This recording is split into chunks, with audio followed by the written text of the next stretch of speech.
Record level छूने के बाद बाजारों में आई है तेज मुनाफा वसूली। आखिरी 1.5 घंटे का ट्रेड रहेगा बेहद इंटरेस्टिंग। रिकवरी होगी या फिर दिन के निचले स्तरों की तरफ होंगे बंद?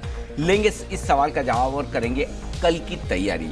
स्वागत है आप सबका फाइनल ट्रेड में। नमस्कार, मैं हूं अनिल सिंह जी। और नमस्कार, मैं हूं दीपांशु भंडारी। अनिल जी, आराम से जीत आ गई? नहीं, वही गड़बड़ हो गई। गड़बड़ वही हुई है। मैच जब तक चल रहा था मार्केट मजबूत था। वही बात है। अटेंशन कहीं और था। हाँ, जैसे ही मैच खत्म हुआ बाजार में करेक्शन शुरू, तो ऊपरी स्तर से अच्छी खासी प्रॉफिट बुकिंग आई है, चाहे वो इंग्लैंड की टीम की देख ले या फिर हमारे मार्केट की देख ले। लेकिन रिकॉर्ड बनने के बाद तो चलिए आखिरी 1.5 घंटे में जाने से पहले अब तक की बड़ी बातें आपके सामने रख दें और उसके बाद देखेंगे कि इस जीत के क्या मायने हैं। रिकॉर्ड स्तरों पर आने के बाद तेज मुनाफा वसूली हुई। दिन के निचले स्तरों के आसपास सपोर्ट रेंज में बाजार आते हुए दिख रहे हैं, जो कि 15,240 15,250 के आसपास का है। 15,432 इतिहास में दर्ज हो चुका है नए रिकॉर्ड के तौर पर। सेंसेक्स अपनी ऊंचाइयों से करीबन 500 पॉइंट फिसला है। बैंक निफ्टी ऊपरी स्तरों से लगभग 900 पॉइंट नीचे इस वक्त आपको नजर आएगा। आईटी, बैंक, एफएमसीजी दबाव में, लेकिन metal, infrastructure, oil and gas शेयरों में अच्छी खासी खरीदारी है। डाउ फ्यूचर्स आज अमेरिका में कल छुट्टी थी, आज खुलेंगे, मजबूती के साथ खुलने के पूरे आसार हैं। यूरोप के बाजार सुस्ते इसलिए दिखा रहे हैं क्योंकि कल अच्छी खासी तेजी वो दिखा चुके हैं। तो ओवरऑल ये है संकेत आखिरी 1.5 घंटे के लिए दी। बिल्कुल, तो ढेरों क्यूज हैं सर, और एक्शन थोड़ा हम ऊपर से फिसले, कुछ ऐसी बड़ी गिरावट नहीं आई है, बट हाँ ऑफ कोर्स हाई से लो देखें तो फिर थोड़ा ज्यादा नंबर दिखता है, स्पेशली बैंक निफ्टी पर। कैसे देखें सर रनिंग करेक्शन? अभी तक ऐसे कोई संकेत नहीं है दीप जिसके लिए ये माने कि करेक्शन बहुत डीप है या फिर गहरा है। और अगर वो बाइट खींच पाए तो मैं चाहता हूँ कि वो सुनाई जाए हमारे दर्शकों को, जहाँ पर बाजार का टॉप कब कहाँ कैसे उसमें हमने पूरा एक बार देख लिया सर, पहले देख लें। एक बार पहले देख लेते हैं कि क्या एनालिसिस की थी बाजार के ऊपरी स्तरों की, और फिर अनिल जी से इस पर डिस्कस करेंगे। 15,525 16,285, ये दो लेवल आप नोट कर लीजिए।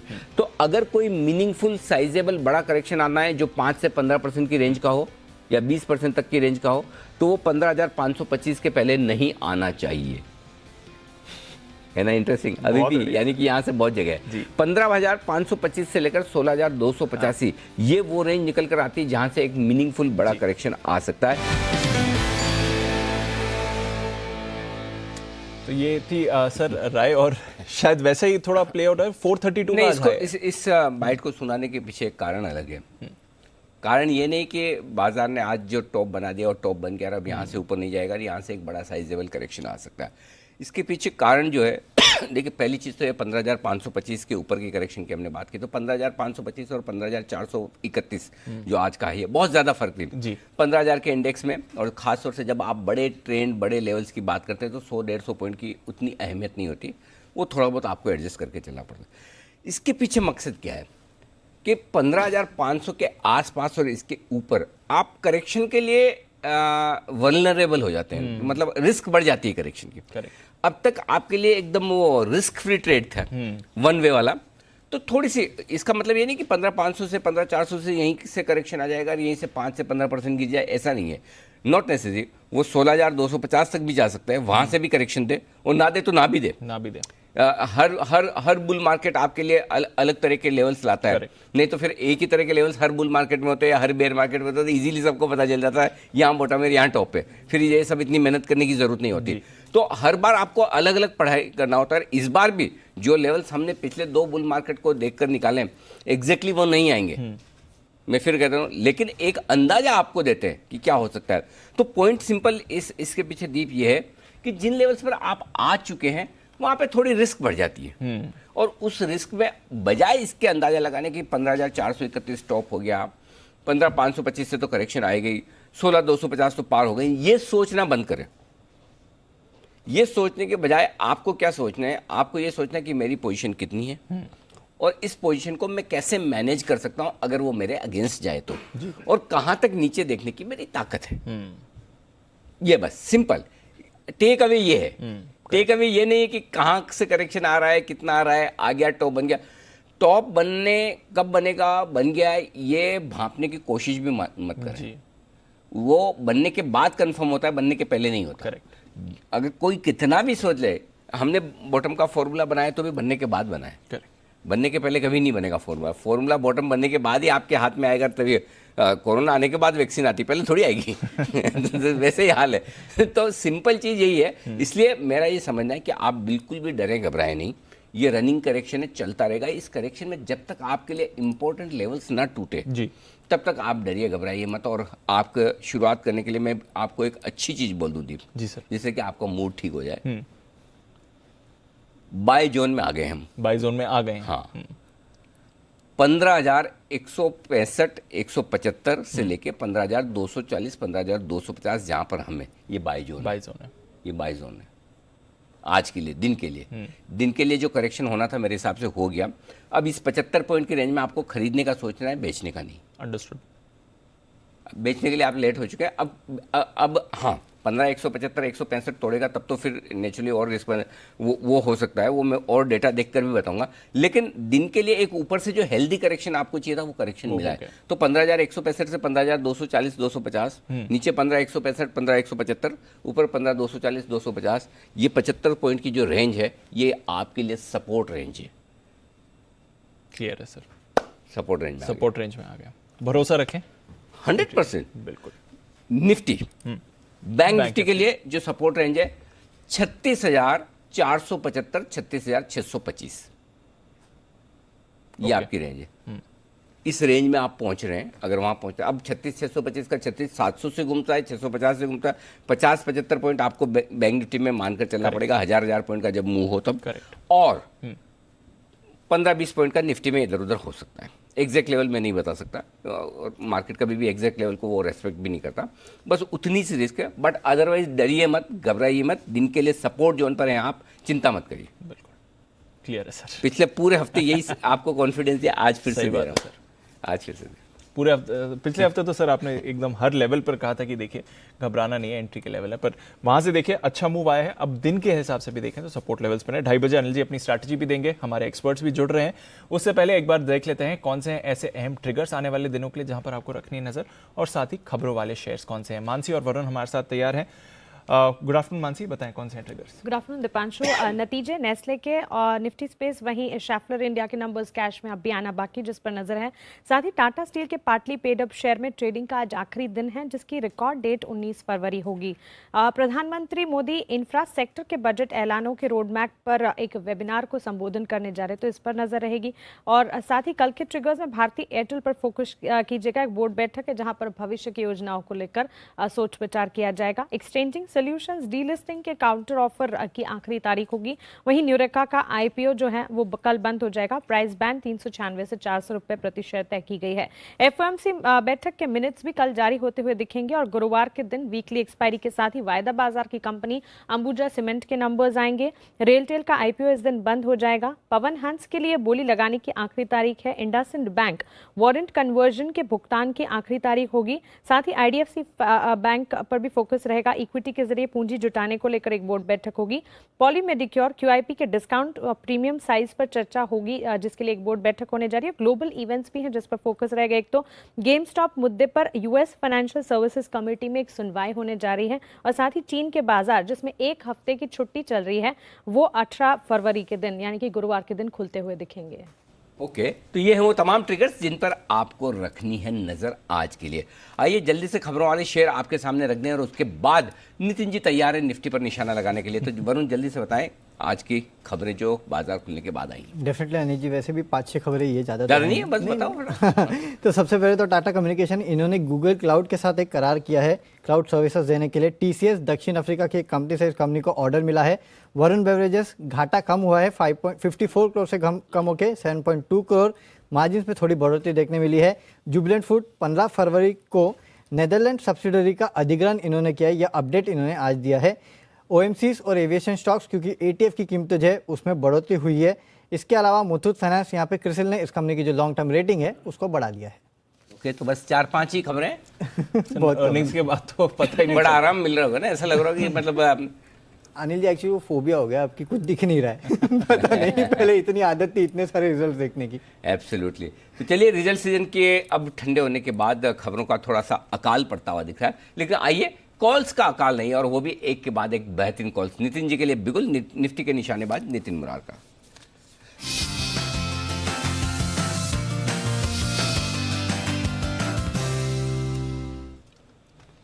नितिन जी स्वागत है आपका, बताएं सर। यहाँ पे 15,200 की कॉल ऑप्शन लेंगे जो हमें 135 136 ऐसे मिल रही है, 137 136 ऐसे है। ये कॉल ऑप्शन लेनी चाहिए। बिल्कुल हम लोग सपोर्ट पे आ गए हैं और 15,200 का एक सपोर्ट है और उसके पहले 15,240 फ्यूचर्स में सपोर्ट है, जहां से थोड़ी बाउंस अभी 30-40 पॉइंट निफ्टी में आई है। तो मुझे लग रहा है कि एक काइंड ऑफ सपोर्ट फॉर्मेशन हो रही है। अभी 1-1.5 घंटे बाकी हैं, तो ऐसा लग रहा है कि नेक्स्ट 1 घंटे में मार्केट बाउंस कर जानी चाहिए, क्योंकि वो सपोर्ट को रेस्पेक्ट दे रही है। इसका स्टॉप लॉस हम रखेंगे 110 रुपए का। मैं ज़्यादा बड़ा स्टॉप लॉस नहीं रख रहा हूँ, केवल हम 15-20 रुपए का रिस्क ले रहे हैं। 110 का स्टॉप लॉस रखेंगे और टारगेट हो सकता है इसका 230-240 हो सकता है। यानी कि मुझे ऐसा लग रहा है कि जो परसों एक्सपायरी होगी वो 15,350 से लेके 15,400 की तरफ जा सकती है। तो यहाँ से मुझे बाउंस लग रहा है। टारगेट हम यहाँ पे 200 का रखते हैं एक बार, 60 रुपया ऊपर का, और स्टॉप लॉस हम 110 का रखते हैं। ओके, 110 का स्टॉप लॉस लगाकर आपको 15,200 के in the money call option में आपको करनी है खरीदारी। ये है राय नितिन जी की तरफ से 230 और 240 के टारगेट के लिए। तो ये है आज की क्लोजिंग शो की पहली कॉल। और बिल्कुल जैसा हम बात कर रहे थे कि सपोर्ट लेवल के आसपास है, 15,240 के आसपास फ्यूचर्स पर पहला सपोर्ट है और 15,200 के आसपास अगला सपोर्ट। बिल्कुल, तो सपोर्ट के आसपास हैं बाजार और आप देख रहे हैं थोड़ी रिकवरी भी आई है, पर देखते हैं ये अब आगे सस्टेन कर पाती है कि नहीं। थोड़े निचले स्तरों से खरीदारी फिर से आपने देखिए M&M फाइनेंस अब रिकवर होते दिख रहा है। सुबह हमने देखा था 2-2.5% की गिरावट थी। L&T फाइनेंस भी रिकवर हो रहा है। तो इन स्टॉक्स में गिरावट के बाद आप रिकवरी के आसार देख रहे हैं। पर एक स्टॉक जिसमें आया है बड़ा ब्रेकडाउन और वो है इन्फो एज। सुबह भी हम बात कर रहे थे कि UBS से जो पॉजिटिव रिपोर्ट है वो पॉजिटिव तो थी, पर इतनी पॉजिटिव नहीं थी और टारगेट में भी ज़्यादा बढ़त नहीं दिखी थी। मक्वायरी की तरफ से एक नेगेटिव रिपोर्ट आई है जो वो 4200 के आसपास के ट्रेड के लेवल्स की बात कर रहे हैं। अगर सुमित जी हमारे साथ है, सुमित जी से एक बार इन्फो एज पर राय ले लेता हूं। सुमित जी, 8% का ब्रेकडाउन आज आया है। अगर ये 5,000 के नीचे जाता है स्टॉक तो फिर कौन से लेवल्स आप देख रहे हैं? Good afternoon Deepanshu. अब बिल्कुल देखिए, इसके अंदर थोड़ा सा आज ऊपरी लेवल से सडन सेल ऑफ देखने को मिला है। तो 5,000 4,980 ये लेवल्स अगर अब वापस से नीचे पे टूटते हैं इन्फो एज यानी कि नौकरी के अंदर, तो फिर स्टॉक के अंदर गिरावट बढ़ेगी और फिर नीचे में 4800 से 4700 रुपए तक के लेवल देखने को मिल सकते हैं। आज का जो कैंडल फॉर्म हुआ है वो थोड़ा सा बेरिशनेस दिखा रहा है, क्योंकि सडन एक एंगल्फिंग कैंडल देखने को मिला है और लास्ट 2 से 3 दिनों के लोज ब्रेक होते हुए देखने को मिले हैं। तो फिलहाल अब एक बार बाइंग अवॉइड करनी है इन्फो एज के अंदर। बाइंग अवॉइड करके चले इन्फो एज में, पर एक्शन इस स्टॉक पर आ रहा है। दोनों तरफ का जब भी आता है तो बड़ा एक्शन ही आता है। आज आपके लिए आ रहा है एक बड़ा वाला ब्रेकडाउन जहां तक इन्फो एज का सवाल है। दूसरी तरफ अपोलो हॉस्पिटल्स में है दमदार एक्शन और अभी भी अगर आप देखें तो 4-4.5% की तेजी दिखा रहा है। डेज हाई पर अपोलो हॉस्पिटल्स इस समय ट्रेड करते हुए दिख रहा है। बंसल जी, क्या करें अपोलो हॉस्पिटल्स के साथ? ये तो वन वे रैली आ रही है, लगातार हम एक्शन में देख रहे हैं, आज भी 4% ऊपर। अब कौन से अहम लेवल्स रहेंगे इसके लिए? दीपांशु, खुले नीले आकाश में उड़ान भर रहा है, कोई रेजिस्टेंस नहीं है। जिसके पास है दीपांशु होल्ड करे। नई खरीदारी करनी हो तो थोड़ा सा वेट एंड वॉच करना चाहिए करेक्शन पर, बट डेफिनेटली टेक्निकल रुझान पॉजिटिव है। कोई भी करेक्शन आती है तो खरीदारी की राय है, जिनके पास है होल्ड करें। ओके, बिल्कुल होल्ड करें, कोई परेशानी की बात नहीं है। Apollo hospitals one of those out performers है जो हम देख रहे हैं कि लगातार ये स्टॉक तेजी में बना हुआ है। टाटा पार लंबे समय बाद थोड़ा इस पर भी एक्शन आते हुए दिखा है। ये 85-90 के बीच में काफी समय से था, पर आज पूरे पावर स्पेस में अच्छी तेजी आ रही है। एक बार टाटा पार पर बात कर लेते हैं, फिर बाकी पावर स्टॉक्स पर भी राय लेंगे। कुणाल जी, टाटा पार अब अगले लेवल्स क्या इंपॉर्टेंट रहेंगे? 91 से थोड़ा रिवर्स मारा था, वापस 91 के ऊपर जाते हुए देखते हैं इसको।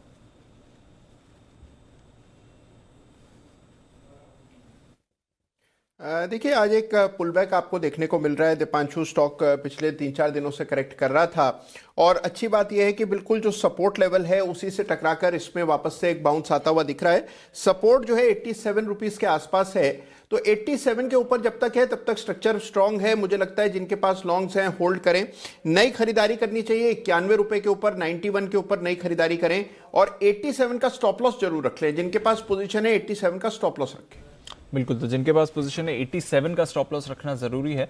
पावर स्टॉक्स में आज आ रही है अच्छी तेजी और पीएसयू स्टॉक्स में आ रही है आज एक बहुत बड़ी मूव।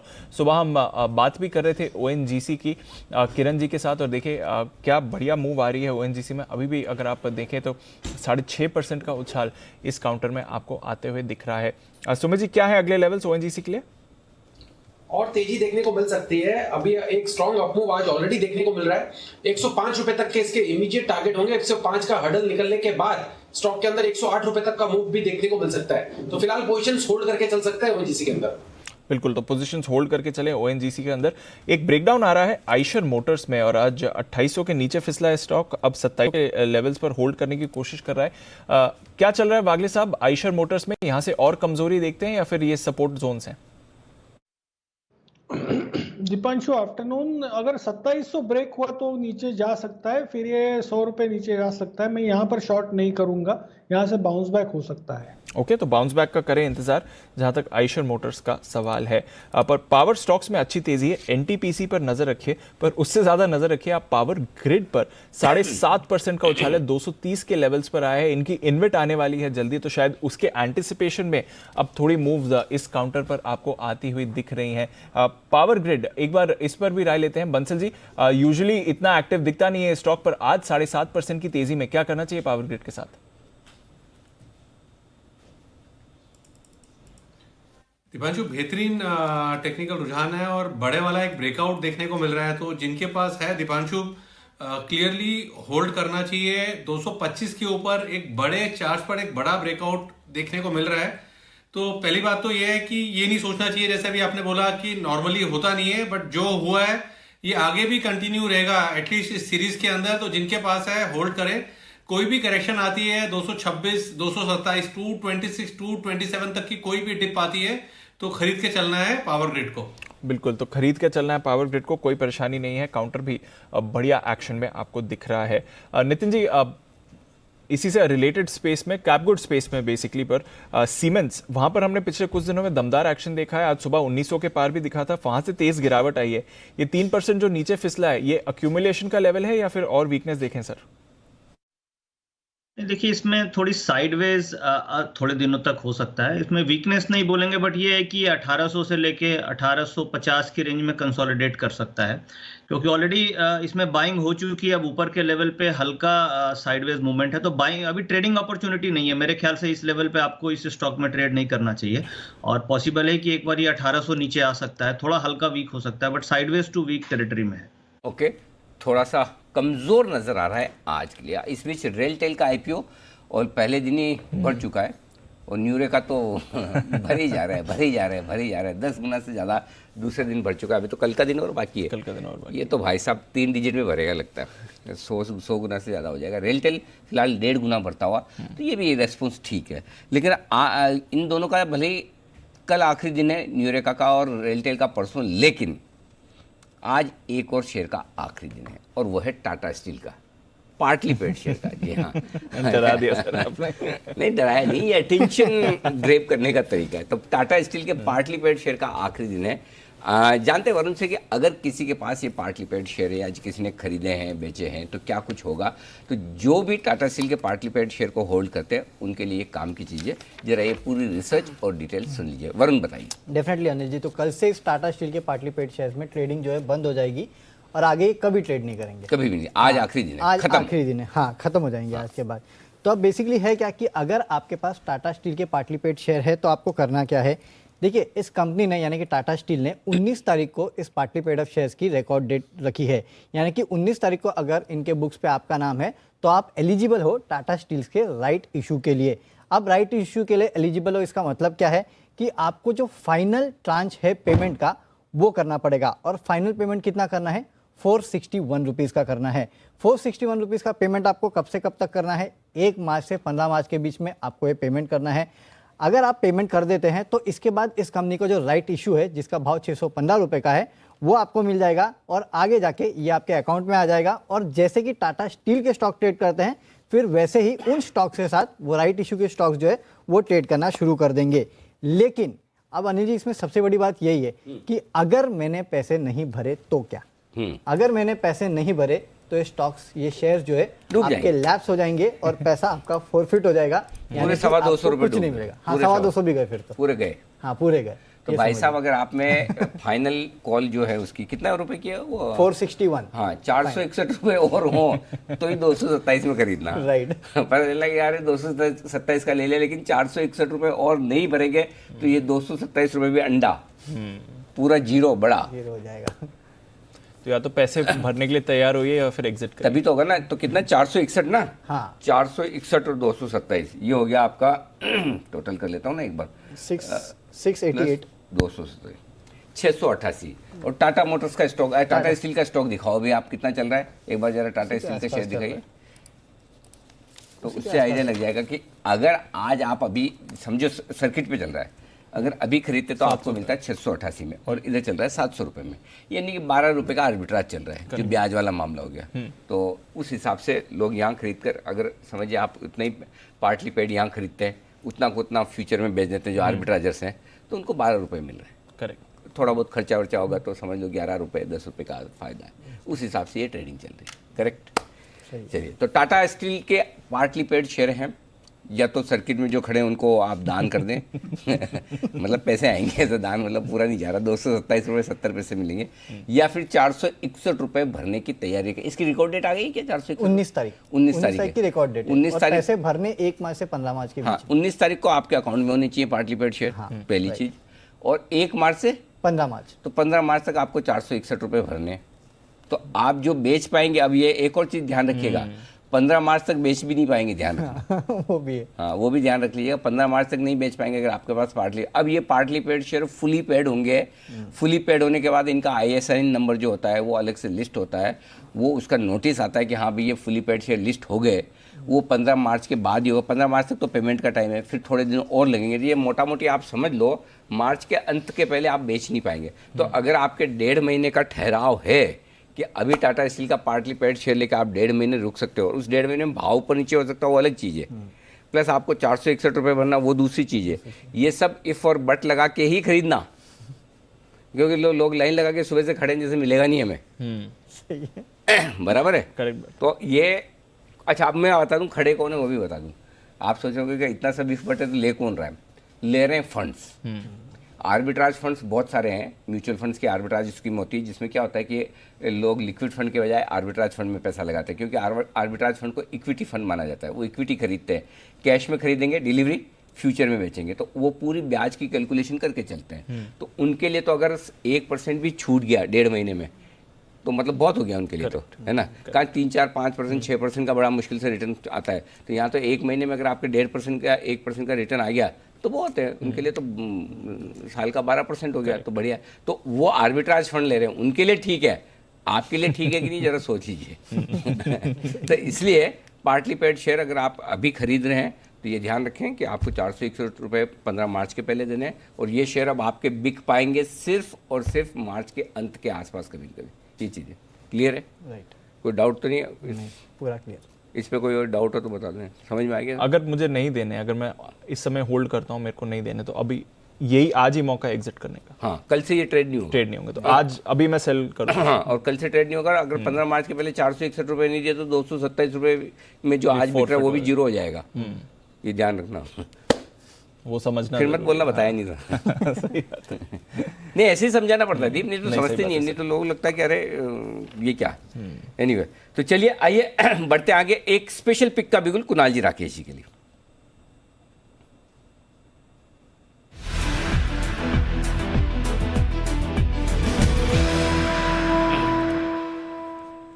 बताएं सर।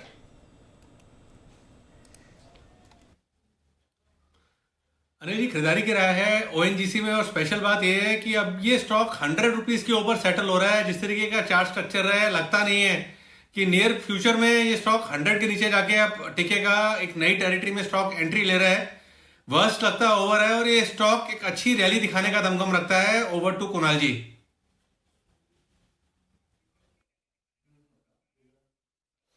अनिल जी देखिए, ओएनजीसी में काफी दिनों बाद एक ब्रेकआउट आता हुआ दिखाई पड़ रहा है। कई दिनों से स्टॉक बिल्कुल सुस्त था, बाजार तेज था, क्रूड ऑयल की कीमतों में जो तेजी है उसका भी असर नहीं पड़ रहा था।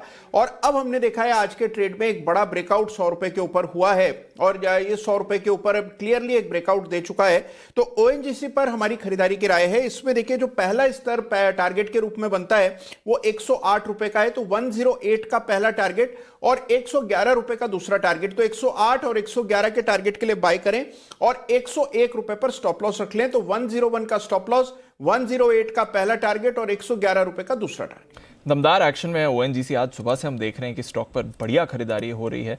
काफी ट्रिगर्स हैं जो प्ले आउट कर रहे हैं इस काउंटर के लिए और इसलिए आप यहाँ पर अच्छी तेजी बनते हुए देख रहे हैं। इस बीच बैंक निफ्टी थोड़ी कमजोरी दिखा रहा है, पर बैंक निफ्टी के कुछ कंपोनेंट्स अच्छी तेजी में आ रहे हैं।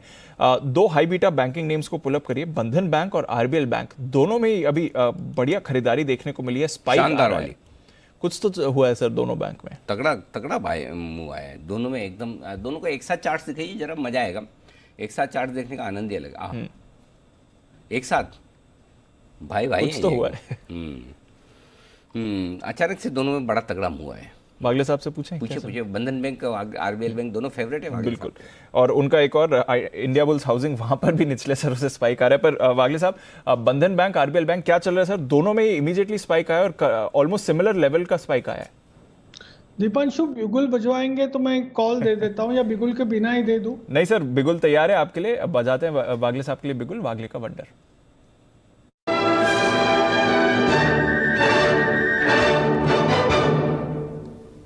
बताएं सर। दोनों अच्छे लग रहे हैं मुझे। बंधन बैंक में ज्यादा मोमेंटम दिख रहा है। 349 350 के ऊपर जैसे ये निकला है बाय करना चाहिए। अभी 351 50 352 है। 350 तक ऐड करें। 346 का मेरा स्टॉप लॉस होगा। 363 का पहला टारगेट, 370 का दूसरा टारगेट। ओके, तो 363 370 के टारगेट के लिए बंधन बैंक पर करें खरीदारी। ब्रेकआउट आते हुए दिख रहा है और अभी अभी स्पाइक भी आया है। वागले साहब, इंडिया बुल्स हाउसिंग पर भी बताएं सर, क्योंकि वहां पर भी अब निचले स्तरों से अच्छी रिकवरी आई है। फिलहाल 1% ऊपर ही है स्टॉक, पर अच्छी मूव आई है इस पर भी। दीपांशु ये बाउंस बैक है, मैं बाय करने की सलाह नहीं दूंगा क्योंकि थोड़ा सा चॉपी हो सकता है। बंधन बैंक में क्लियर कट ब्रेकआउट है। इसमें इंडिया बुल्स में बाउंस बैक है जो 228 229 तक एक्सटेंड होगा। ये 230 के ऊपर जाना थोड़ा सा मुझे मुश्किल लग रहा है, तो अवॉइड करें। चलिए, तो थोड़ा अवॉइड करें आईबी हाउसिंग को, पर बंधन को रखें नजर पर। बैंक निफ्टी पर रिकवरी नहीं आई है, पर इन दोनों बैंक्स पर हमने देखा है बड़ी मूव आती हुई दिख रही है। आइए चलते हैं सुमित जी के पास, उनके कॉल के लिए। सुमित का सुपर हिट।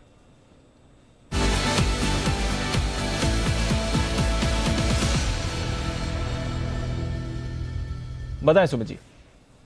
दीपांशु, ये हाउसिंग फाइनेंस स्टॉक्स में एक मोमेंटम आ रहा है। तो जो स्टॉक यहाँ पे रडार पे आया है वो है जीआईसी हाउसिंग फाइनेंस। 130 का अभी इसका करंट मार्केट प्राइस है। रिसेंट के हाईज ब्रेक हुए हैं। इनफैक्ट चार्ट्स पे मुझे दिख रहा है कि स्टॉक ने एक बड़ा साइडवेज मूव का ब्रेकआउट दिखाया है। फेब 2020 के हाई ब्रेक हो रहे हैं, तो मेरे को ऐसा लग रहा है कि जीआईसी हाउसिंग फाइनेंस यहाँ से एक अच्छा अपसाइड मूव दिखा सकता है। 124 रुपए 50 पैसे 125 रुपए नीचे पे सपोर्ट है, तो वो स्टॉप लॉस को ध्यान में रखते हुए जीआईसी हाउसिंग में यहाँ पे खरीदारी करें। जिस तरह का वॉल्यूम और प्राइस एक्शन आज देखने को मिल रहा है, रिसेंट के स्विंग हाई इसके अंदर ब्रेक हो रहे हैं, स्टॉक हायर लो फॉर्मेशन में ट्रेड कर रहा है, ये सारी चीजें और हाउसिंग फाइनेंस स्टॉक्स का मोमेंटम देखते हुए ऐसा लगता है कि ये स्टॉक में यहाँ से तेजी बनेगा, जिसके अंदर ऊपर में टारगेट्स बनेंगे 140 रुपए से लेके 145 रुपए तक के। 125 के स्टॉप लॉस से जीआईसी हाउसिंग फाइनेंस पे खरीदारी करें। 140 से 145 के टारगेट्स के लिए। ओके, 140 से 145 के टारगेट्स के लिए खरीदारी करें जीआईसी हाउसिंग फाइनेंस पर। एनबीएफसी पर आ रहा है एक्शन, इंडिया बुल्स पर नजर रखिए। अब 2% ऊपर ये काउंटर आपको आते हुए दिख रहा है, तो थोड़े हाई बीटा फाइनेंशियल्स लीड कर रहे हैं। फाइनेंस कंपनी में थोड़ा सा एक्शन एकदम से लौटा है, एकदम से लौटा है। बढ़िया तेजी होती हुई दिखी है। तो अगर सेठी साहब तैयार है तो हम सेठी साहब से भी बात कर, और नहीं तो मेरी 2:30 बजे। तो सेठी साहब तैयार है, सेठी साहब के बाद में 2:30 बजे की स्ट्रेटजी भी डेटा मेरे लिए तैयार है। तो पहले सेठी साहब का करते हैं स्वागत बिगुल के साथ।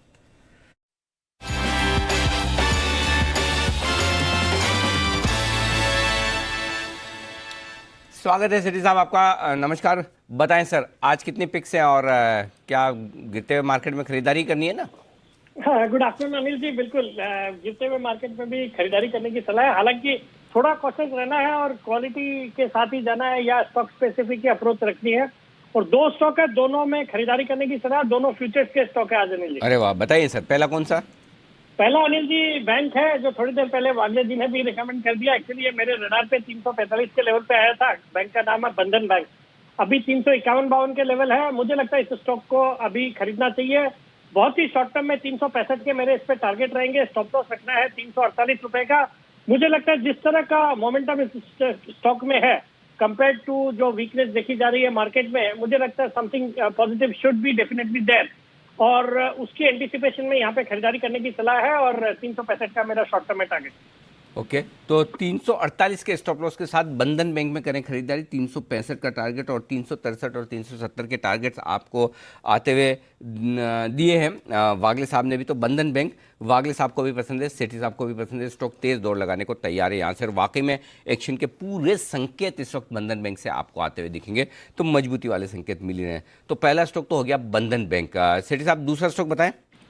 दूसरा स्टॉक अनिल जी मेरा पसंदीदा स्टॉक है। स्टॉक का नाम है टाटा पावर। आज पूरा पावर सेक्टर फोकस में है, खास करके हमने देखा पावर ग्रिड, एनटीपीसी सब में तेजी है। ये टाटा पावर अभी 89 के आसपास ट्रेड करता है फरवरी फ्यूचर्स। मुझे लगता है इस स्टॉक को खरीदना चाहिए। जिस तरह से एक तो इसके नतीजे आए थे, नतीजे अच्छे थे, उसके अलावा जो एक इनविट की प्लानिंग है पावर ग्रिड की, तो उसके ऊपर मुझे लगता है जो नेक्स्ट आप कंपनी जिसको एक्सपेक्ट कर सकते हो, जिसका इनविट आना चाहिए, वो टाटा पावर लगता है। और अगर वैसा कुछ होता है तो ये कंपनी का कर्ज बिल्कुल आधा हो सकता है। तो इसलिए आज से टाटा पावर में इन लेवल्स पे बिल्कुल खरीदारी करने की सलाह है।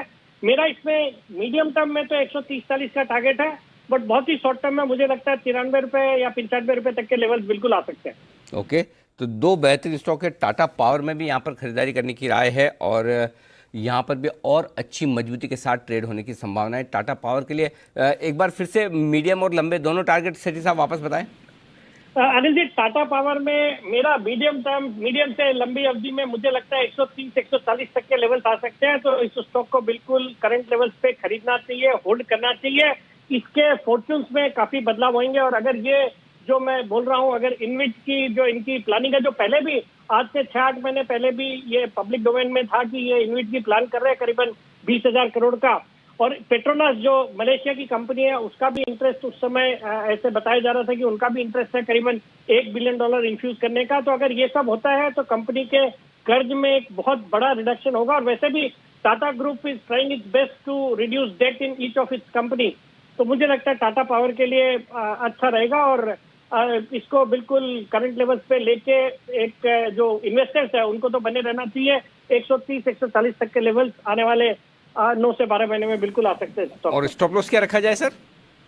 Anil ji short term traders के लिए स्टॉप लॉस है, वो तो अभी मैंने जो जिनको 95 के टारगेट के लिए प्ले करना है उनको 85 रुपए का स्टॉप लॉस रखना चाहिए। Okay perfect. तो बंधन बैंक और टाटा पावर दो बेहतरीन स्टॉक है जहां पर खरीदारी करने की राय सेठी साहब की तरफ से आती हुई यहां पर आप तेजी करके चल सकते हैं। बंधन बैंक आ गया राडार पर बिल्कुल बढ़िया मूव आ रहा है। पर आइए बैंक निफ्टी निचले स्तरों से 150 निचले स्तरों से नहीं, अभी थोड़ी देर पहले जब हम बंधन बैंक की मूव की बात कर रहे थे वहां से 150 लेवल्स 150 के पॉइंट रिकवर होकर वापस 37,000 के पार है। तो चलते हैं अनिल जी के पास और जानते हैं इस समय की स्ट्रैटेजी क्या है।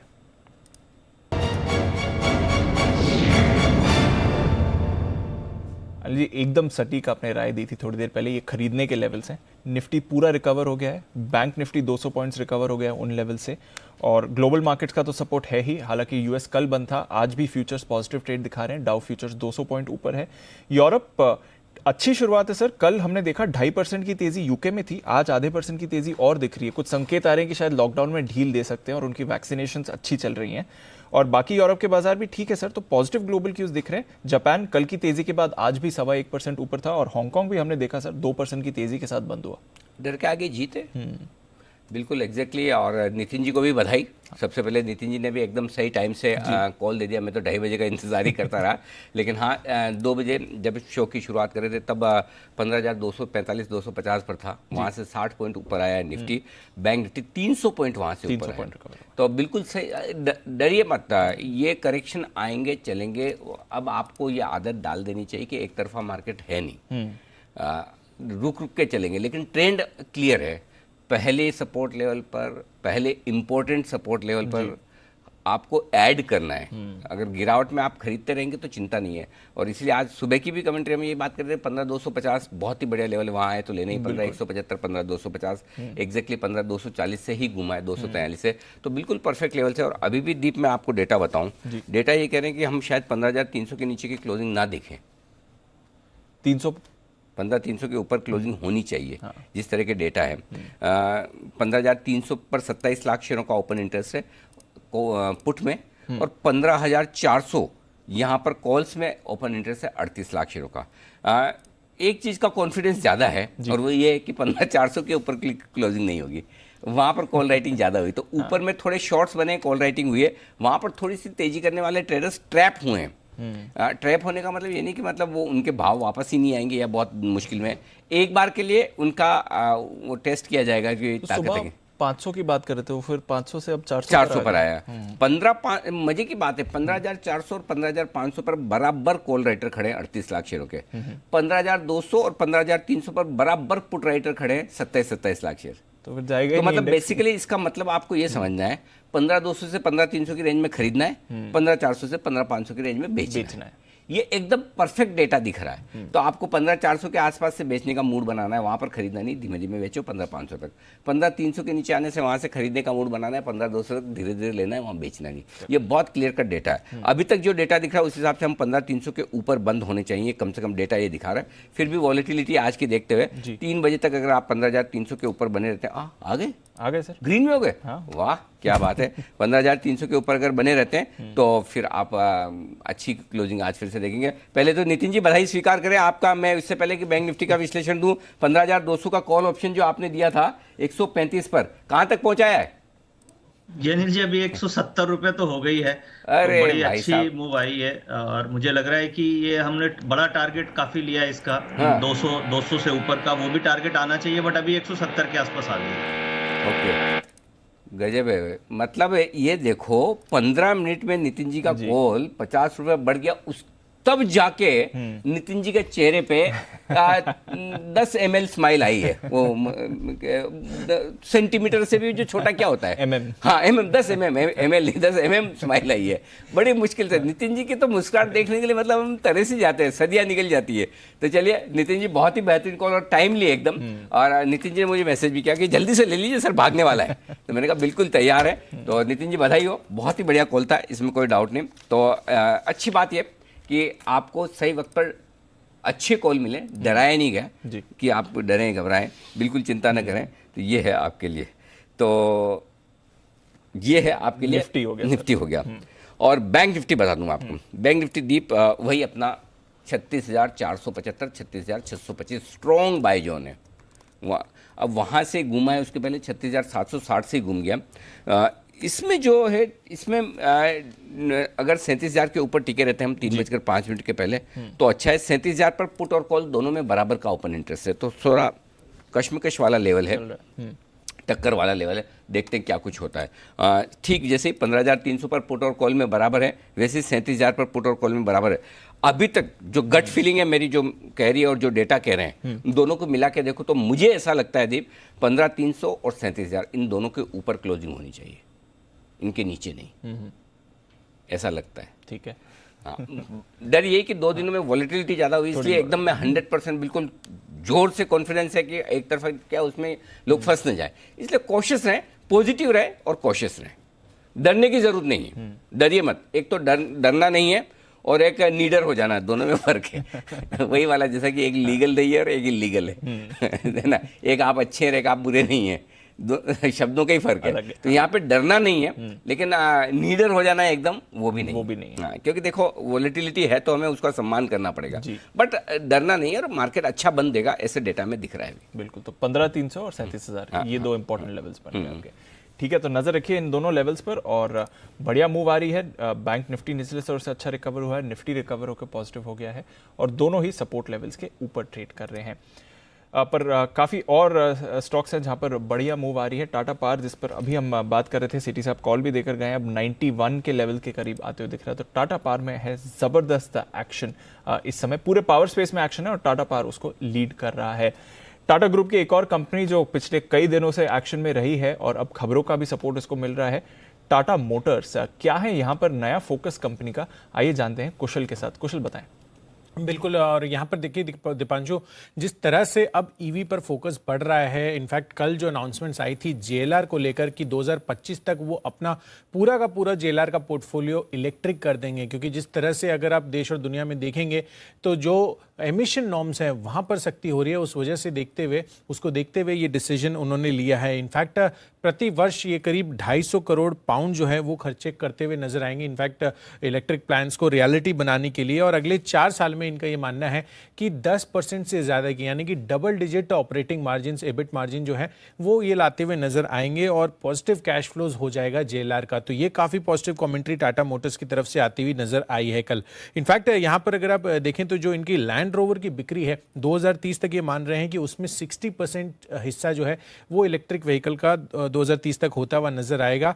और मैं पिछले 4 क्वार्टर की JLR की एबिट मार्जिन भी स्टडी कर रहा था और वहां पर ये देखने को मिला कि Q4 FY20 में जहां नेगेटिव मार्जिन थी -4.6% पर, अब आप देखिए जो लेटेस्ट क्वार्टर के नंबर्स इनके आते हुए दिखे हैं उसमें JLR की एबिट मार्जिन 6.7% पॉजिटिव हो गई है और आगे के लिए जो अनुमान लगा रहे हैं कि डबल डिजिट में जाता हुआ दिखेगा। ये काफ़ी पॉजिटिव कमेंट्री इनकी तरफ से आ रही है और ब्रोकरेजेस भी इस चीज़ का साथ दे रहे हैं। इनफैक्ट UBS ने न्यूट्रल रेटिंग के साथ 360 रुपए के लक्ष्य पर जो है ये बरकरार है। तो डेफिनेटली काफ़ी पॉजिटिव कमेंट्री और फ्यूचर आउटलुक जो है वो काफ़ी इलेक्ट्रिक लग रहा है। बिल्कुल, तो फ्यूचर आउटलुक है इलेक्ट्रिक। नज़र रखिए टाटा मोटर्स पर जहां पर आप एक्शन बनते हुए देख रहे हैं। पर एक्शन आप देख रहे हैं कई सारे और स्टॉक्स में और कुछ कैश के स्टॉक्स भी आपको बढ़िया मूव दिखा रहे हैं।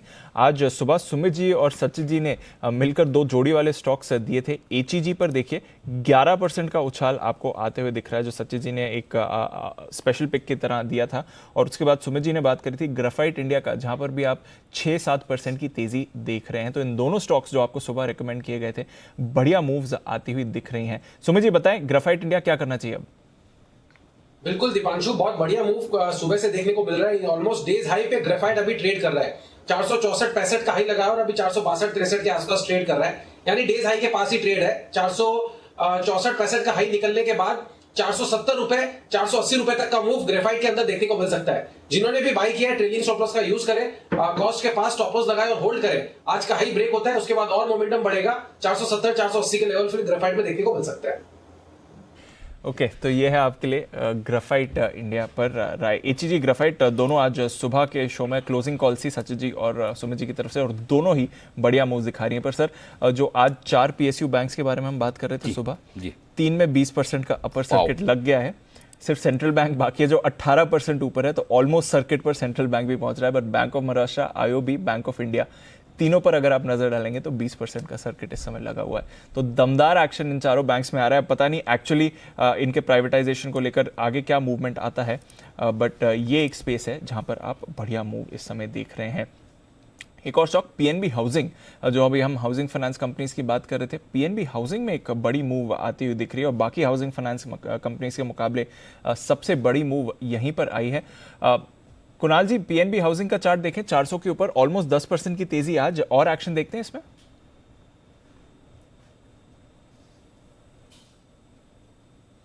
देखिए मैं आज काफ़ी देर से चार्ट देख रहा था दीपांशु। PNB हाउसिंग का बड़ा ब्रेकआउट चार्ट पर आया है, लेकिन मौका नहीं लगा इसको खरीदने का। बिल्कुल सीधी बढ़त देखने को मिली है, लेकिन अगर आज ये देखिए दीपांशु क्लोज हो जाए 400 रुपए के ऊपर, जिसकी अब पूरी संभावना दिखती है, 407 रुपए के आसपास ट्रेड हो रहा है।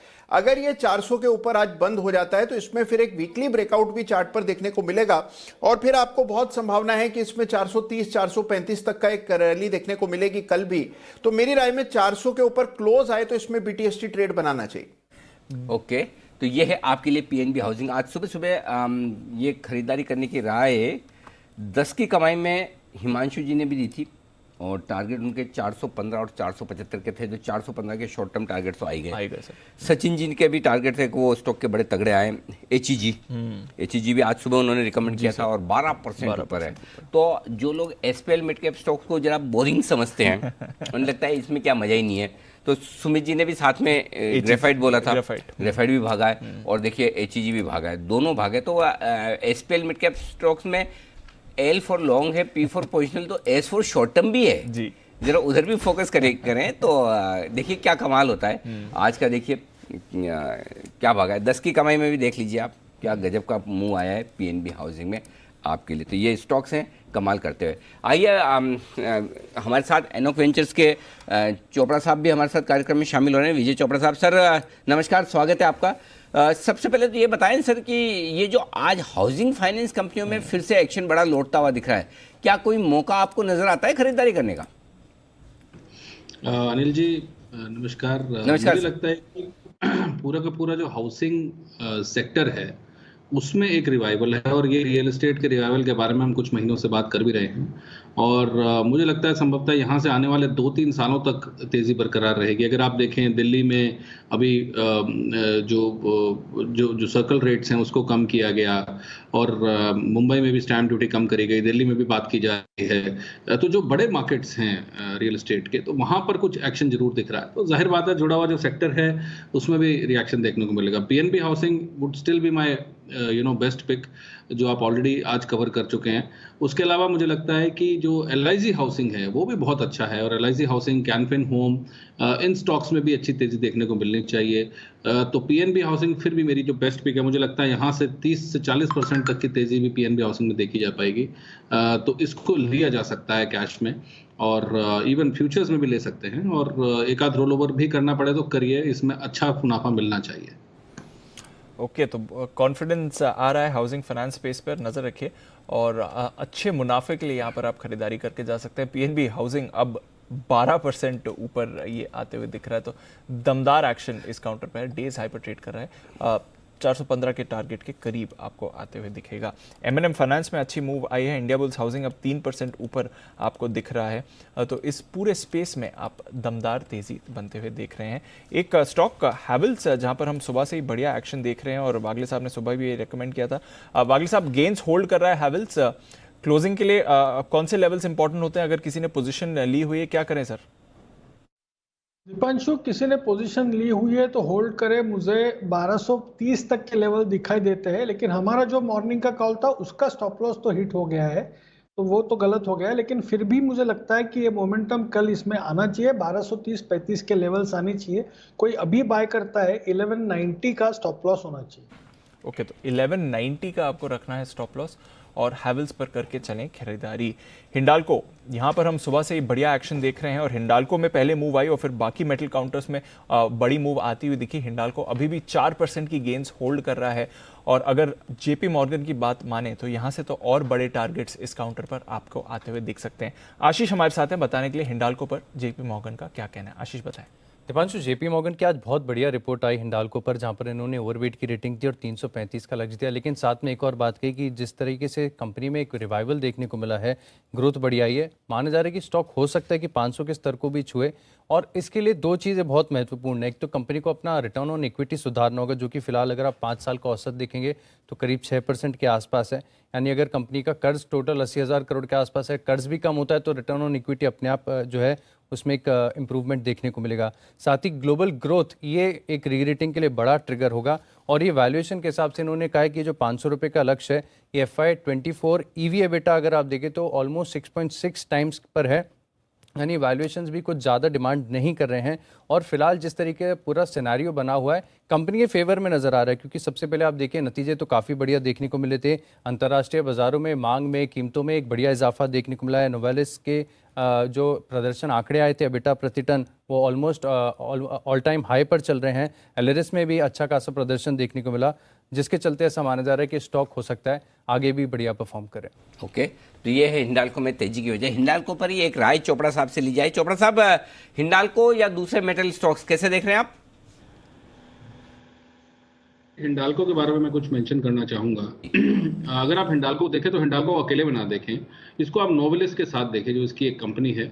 और अगर आप ग्लोबली देखें तो नोवेलिस एक बहुत बड़ा अच्छा व्यापार करता है यूरोपियन कंट्रीज में, और अच्छा एक्सपोर्ट करता है। अगर आप इलेक्ट्रिक व्हीकल को देखें, इसमें करीब 40% एल्यूमिनियम की खपत होती है। और नोवेलिस जो है वो रिसाइकल्ड एल्यूमिनियम के लिए शायद ग्लोबली सबसे बड़ा कंपनी है जो रिसाइकल्ड एल्यूमिनियम बनाता है, जो इलेक्ट्रिक व्हीकल्स में यूज़ करी जाती है और करी जाएगी। आने वाले समय में जिस प्रकार से ईवीज पे फोकस है, और जो टाटाज ने भी कल कहा, JLR ने, कि आने वाले 4-5 सालों में पूरा कंप्लीटली जो कार्बन फ्यूल्स हैं उनको ख़त्म कर दिया जाएगा, EV पे ले आया जाएगा, तो एल्यूमिनियम की खपत बढ़ने वाली है। और ये फॉरवर्ड लुकिंग स्टेटमेंट में दे रहा हूँ। मुझे लगता है कि यहाँ से डबल भी हो सकता है हिंडाल्को, और उसका कारण ये है कि EV की इतनी ज़्यादा खपत ईवी में इतनी ज़्यादा खपत होने वाली है एल्यूमिनियम की, तो भारत में ही नहीं अपितु ग्लोबली भी हिंडाल्को का जो मार्केट शेयर है वो बढ़ेगा। और जो मैंने बोला रिसाइकल्ड एल्यूमिनियम के लिए जो नोवेलिस जो काम करता है, मुझे नहीं लगता उसका कोई मेजर कोई कंपटीशन है अभी, तो बहुत ही अच्छा पोटेंशियल है यहाँ से डबल होने का। डबल सर, डबल पूरा जी डबल, मैं बात कर रहा हूँ 600 रुपए करीब मुझे लगता है, पर थोड़ा होल्ड करना पड़ेगा, 2 से 3 साल का व्यू रखना पड़ेगा।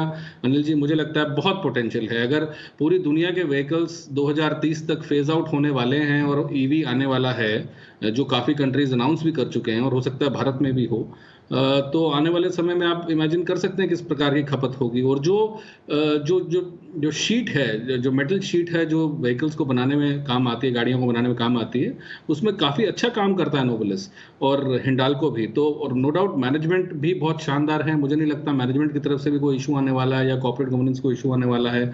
तो ये धीरे धीरे बढ़ता ही रहेगा और एक पोर्टफोलियो स्टॉक की तरह इसको देखा जाए।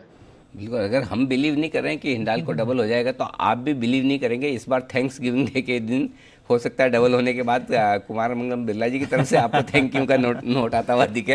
तो हिंडाल्को बड़े स्ट्रॉन्ग प्रोस्पेक्ट्स, डबल होने के पूरे आसार। कुणाल जी जरा मदद कीजिए हमारी और बताइए डबल होने में हिंडाल्को कितना वक्त लगाएगा?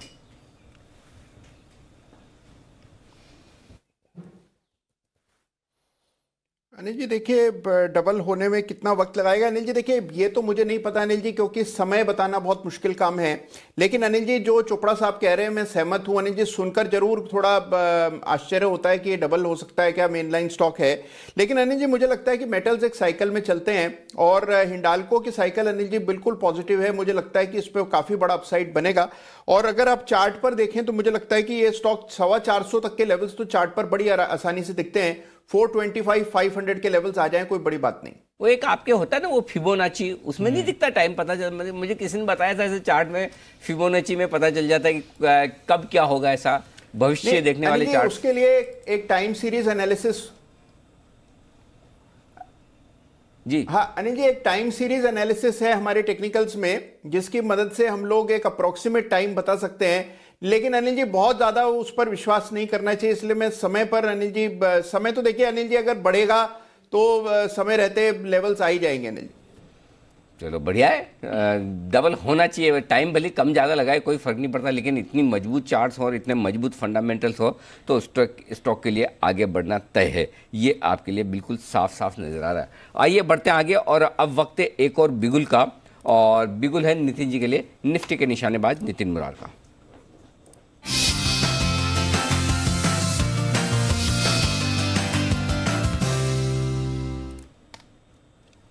जी नितिन जी बताएं सर।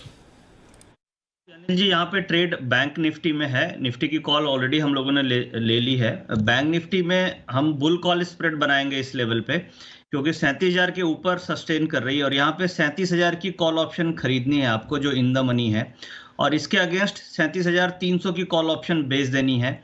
तो इस प्रोसेस में 145 रुपीज़ का प्रीमियम आपका लग रहा है, यानी मैक्सिमम रिस्क आपका 145 रुपये का प्रीमियम का ही है। बट हमें स्टॉप लॉस इसमें रखना है कि जब भी मुझे 50 रुपये प्रीमियम का लॉस होने लग जाए तो मैं एग्जिट कर जाऊंगा। अदरवाइज ऐसा लग रहा है कि एक्सपायरी 37,400-500 की तरफ होगी, और ये जो स्प्रेड आप 140-145 में लेंगे इसका वैल्यू डबल हो सकती है, यानी ये स्प्रेड 280-290 की हो सकती है।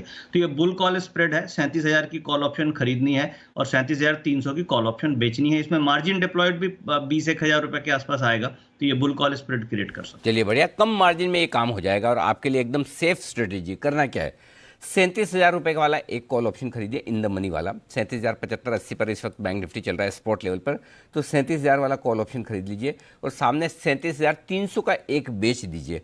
कुल मिलाकर लगेंगे आपको 145 रुपये नेट में, क्योंकि 37,000 का इन द मनी खरीद रहे हैं तो आपको थोड़ी प्रीमियम ज़्यादा देनी पड़ेगी। अब ये 50 पॉइंट की रिस्क लेनी है, इसमें 95 आ जाए ये गैप कम होके तो फिर आप एग्जिट कर लीजिए, नहीं तो होल्ड करिए। ऊपर में दुगुना होने की ताकत है, एक 280 और 290 तक जा सकता है, वहाँ पर प्रॉफिट बुक करें। तो ये एक बढ़िया आपके लिए बैंक निफ्टी पर बुल कॉल स्प्रेड हो सकता है, यानी कि तेज़ी करें और साथ में सेफ्टी भी रखें। कॉल खरीद लें, ऊपर का एक कॉल भी बेच दें ताकि, और ये इसलिए कि 37,300 कल की क्लोजिंग है, तो वहाँ पर हल्की सी रुकावट है। लेकिन 3:05 के पहले तक देखिए 37,000 के ऊपर टिके रहने में अब तक कामयाब है, और अगर अगले 10-15 मिनट और 37,000 के ऊपर टिके रह गया तो फिर पूरे चांस हैं ही कि आप 37,000 के ऊपर की क्लोजिंग देंगे। ग्लोबल मार्केट्स आपको सपोर्ट कर ही रहे हैं, वहाँ चिंता है नहीं। आप देखिए डाउ फ्यूचर्स अभी भी डबल सेंचुरी मार के नॉट आउट ट्रेड कर रहे हैं, तो ऐसा तो है नहीं कि अमेरिका से कोई खास दिक्कत वाली बात है, वो है नहीं। हमारे मार्केट अच्छे हैं, तो थोड़ा ऊपर से एक रनिंग करेक्शन जो आना था वो आ गया, और करेक्शन में अच्छा सपोर्ट लेकर फिर से बाजार मजबूती के साथ ऊपर बढ़ने की तैयारी में। तो अपनी लॉन्ग पोजीशन को होल्ड करिए और ये बुल कॉल स्प्रेड बनाइए, ये राय नितिन जी की तरफ से। बिल्कुल, तो नजर रखिए, बाजार में एक्शन भरपूर है। बैंक निफ्टी पर बुल कॉल स्प्रेड आपके लिए, पर सर थोड़ा रोटेशन हो रहा है, और सुबह जो हम बात कर रहे थे कि संकेत आ रहे हैं कि शायद फार्मा मूव दिखाएगा, अब सेकंड हाफ में फार्मा मूव दिखाते हुए दिख रहा है। लुपिन, ग्लेनमार्क, सन फार्मा, कैडला, औरो चलेगा सब में खरीदारी। क्रांति 3 दिनों के बाद, जैसा कि आपने कल कहा ही था। हाँ, तैयारी है इनमें, बिल्कुल तैयारी है। जरा भाई लोगों सब फार्मा शेयरों के चार्ट्स टटोल लें इससे पहले कि देर हो जाए, फिर ये मत बताना कि हमने बताया नहीं था, चेताया नहीं था। हाँ। पहले बता दिया। तब तक आप अपने चार्ट वार्ट देखें, लेवल आए, जैसे नितिन जी हमारे वायदा कारोबार के डेटा देखें, तब तक चोपड़ा साहब तैयार हैं, तो चोपड़ा साहब से एक बार पूछ लें, चोपड़ा साहब आपकी पसंद का ऐसा मानिए, फर्ज करें, ऐसा वैसे ये सही नहीं है, सपोज कि आपके पास बहुत कम पैसे हैं, जो कि गलत है, मतलब मैं भी जानता हूँ कि समझिए बहुत कम पैसे, एक ही शेयर खरीदने के पैसे है, तो वो कौन सा फार्मा शेयर होगा? देखिए, मुझे लगता है बायोकॉन एक ऐसा शेयर है अनिल जी जिसमें अच्छी गिरावट देखी जा चुकी है और निचले स्तरों से करीब 30-35 रुपये ऊपर भी आ गया है। अगर मुझे वैल्यू बाय करना होगा तो मैं बायोकॉन खरीदूंगा। मुझे लगता है कि ये अभी भी अग्रणी कंपनी है, बायोसिमिलर्स में अच्छा काम करती है और काफ़ी एपीआईज में भी अच्छा काम करती है, और इसका जो मैनेजमेंट है, किरण मजूमदार शॉ इस देश की जानी मानी इंडस्ट्रियलिस्ट हैं और बुद्धिजीवी हैं। मुझे लगता है कि जो पीछे एक कोई सीनियर मैनेजमेंट में कोई फेरबदल हुआ था, कुछ छोड़ के गए थे लोग, तो उनके जाने से थोड़ा सा नेगेटिव सेंटिमेंट पैदा हुआ था। तो अभी भी मुझे बायोकॉन 500-550 का नज़र आता है, और इसको लेके रखा जा सकता है इस स्टॉक को। इसमें गिरावट हो चुकी है और मैं बायोकॉन को रिकमेंड करूंगा। नीचे ओके, तो बायोकॉन ये है चोपड़ा साहब की पसंद। नजर रखिए, थोड़ा इसने अंडर परफॉर्म करा है बाकी फार्मा स्टॉक्स को। अगर आप देखें पिछले दिनों का एक्शन, पर अब आपको तेजी दिखा रहा है, और 390 के लेवल से हम देख रहे हैं, थोड़ा अर्निंग्स के बाद एक रिएक्शन आया था, वहां से तेजी बन रहा है। आज सुबह किरण जी भी इसको रेकमेंड करके गए थे और उन्होंने 422 और 438 के टारगेट्स रेकमेंड करे हैं। तो शॉर्ट टर्म के लिए आप किरण जी के लेवल से ध्यान रखें, और लॉन्ग टर्म के लिए चोपड़ा साहब आपको रेकमेंड कर ही रहे हैं, बायोकॉन पर आप खरीदारी कर सकते हैं। तो डिफेंसिस में थोड़ा एक्शन बन रहा है, फार्मा तो फ्लेवर में आ ही रहा है। आईटी सेक्टर को लेकर भी कुछ खबरें आ रही हैं, और इंडस्ट्री बॉडी नैस्कॉम ने कुछ ऑब्जर्वेशंस जताई हैं आईटी सेक्टर के लिए। आइए जानते हैं कुशल के साथ क्या हैं ऑब्जर्वेशंस। कुशल बताइए। बिल्कुल, आप देखिए पूरा जो FY21 था, मेजॉरिटी जो टाइम फ्रेम था वो कोविड से इम्पैक्टेड था, और उसमें भी आप देखिए 2.3% की ग्रोथ ये आईटी सेक्टर के लिए नैस्कॉम बॉडी जता रही है। तो अपने आप में ये काफ़ी बढ़िया पोटेंशियल जो है इनको नज़र आ रहा है, और आगे के लिए जो आउटलुक है वो भी काफ़ी बेहतरीन लग रहा है। खासकर जो डिजिटल आईटी स्पेंडिंग है वहाँ पर सबसे बड़ा फोकस बनता हुआ दिख रहा है। और इन्होंने एक सर्वे भी किया था जहाँ पर 71% CEOs का ये अनुमान था कि जो टेक्नोलॉजी स्पेंड्स हैं क्लाइंट्स की तरफ से वो काफ़ी तेज़ी से बढ़ती हुई नज़र आएगी, क्योंकि उनको अब एग्जिस्टिंग जो भी उनके सेट ऑफ प्रोसेसेस हैं उनको क्लाउड कंप्यूटिंग पे या और भी जो ऑटोमेशन प्रोसेसेस हैं उस पर मूव करना है।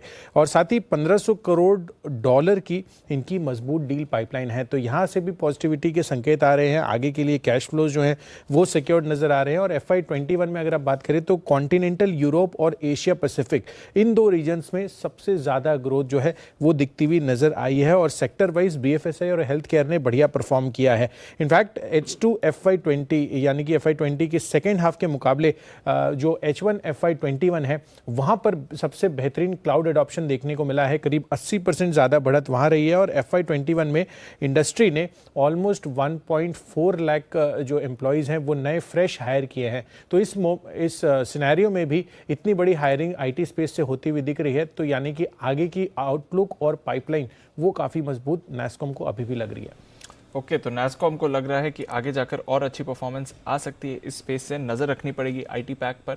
आज थोड़ा डिप दिख रहा है। अब कल क्लोजिंग में हमें लग रहा था कि शायद आईटी आज के लिए मूव दिखा सकता है, पर वो सस्टेन नहीं हो पाई। पर इन लेवल्स पर आप देखें तो आईटी स्टॉक्स पर एक्शन बन रहा है। एक इन्फोसिस पर राय लेते हैं नितिन जी के साथ। नितिन जी बताएं, इन्फोसिस 1300 के करीब है, क्या ये अच्छा एंट्री लेवल है या फिर थोड़ा और डिप आ सकता है?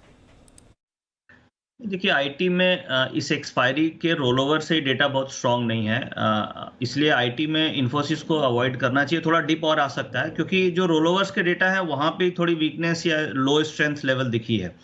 तो मुझे लग रहा है कि इन्फोसिस या टीसीएस ये फिलहाल तो अंडर परफॉर्म करेंगे, वेयरएज बैंकिंग जो है वो काफ़ी आउट परफॉर्म कर सकते हैं। और फार्मा में जैसे अभी डिस्कस कर रहे थे तो मुझे डेटा मैंने देखा था तो एक ल्यूपिन है जिसके डेटा काफ़ी अच्छे लग रहे हैं। ल्यूपिन पे फोकस किया जा सकता है और ल्यूपिन के में आज 10% का ओपन इंटरेस्ट एडिशन भी है और चार्ट भी अच्छे हैं, तो ल्यूपिन फार्मा से अच्छा है। और दूसरा बायोकॉन है जिसमें शॉर्ट कवरिंग हो रही है, वहाँ पे ओपन इंटरेस्ट गिर रहे हैं उसके बाद भी प्राइस ऊपर मूव कर रहा है, तो वो एक शॉर्ट कवरिंग कैंडिडेट है। और ल्यूपिन है जिसमें बाइंग हो रही थी। दो स्टॉक मुझे अच्छे लग रहे हैं यहाँ पे। ओके, तो लुपिन बायोकॉन यहाँ पर रखें नजर। बायोकॉन कंसेंसस कैंडिडेट बन रहा है। तीसरी कॉल आ रही है जहाँ पर बायोकॉन का सवाल है। एक कॉल तैयार है वागले साहब की तरफ से भी, तो बिगुल वागले साहब के लिए, वागले का वंडर।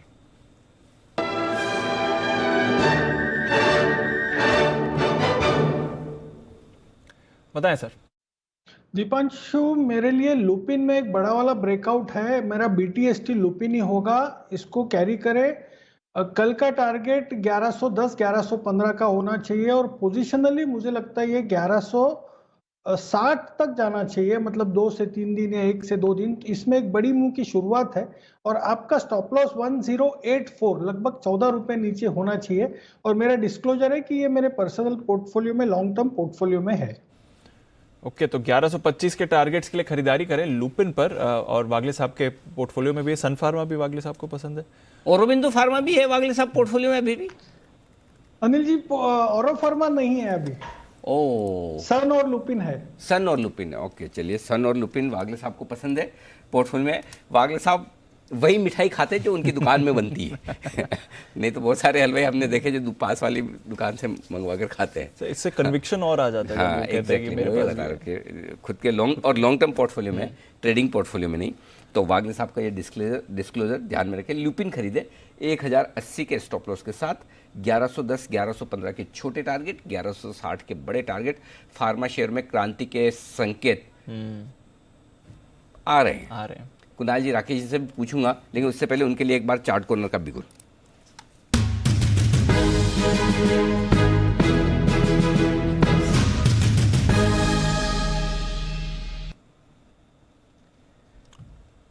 हाँ जी सर, बताइए। अनिल जी, स्टॉक वो है जिसपे एक जमाने में वंस अपॉन अ टाइम आप मूव आने से पहले रिकमेंड करते थे, अब तो आप मूव आने के बाद भी उसको देखते नहीं है। स्टॉक है SRF, जिसके अंदर एक पॉजिटिव क्रॉसओवर देखने को मिल रहा है। जो एक करेक्शन देखने को मिली थी 6100 के लेवल से, उसके खत्म होने के संकेत है। SRF पे खरीदारी की राय है। ओवर टू कुणाल जी।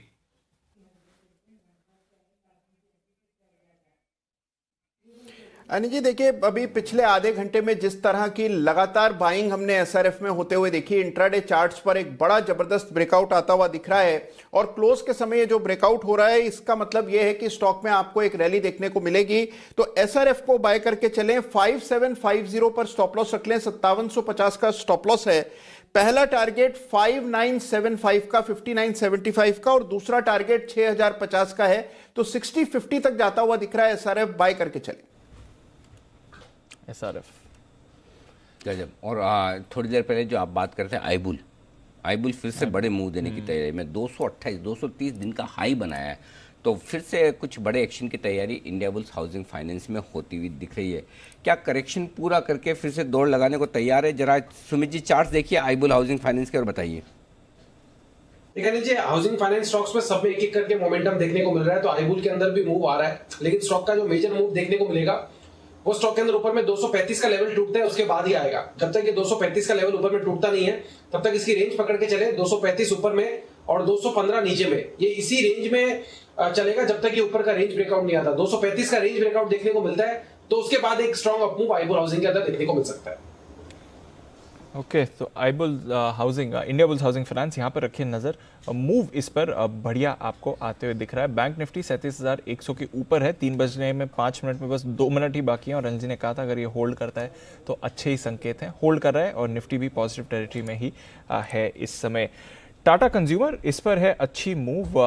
चोपड़ा साहब, आज सुबह एक खबर आई थी, एक ब्रोकरेज रिपोर्ट थी कि टाटा कंज्यूमर शायद निफ्टी में एंट्री ले सकता है, गेल को रिप्लेस करेगा। कैसे देखें इस खबर को, क्या और टाटा कंज्यूमर पर आपकी राय सर?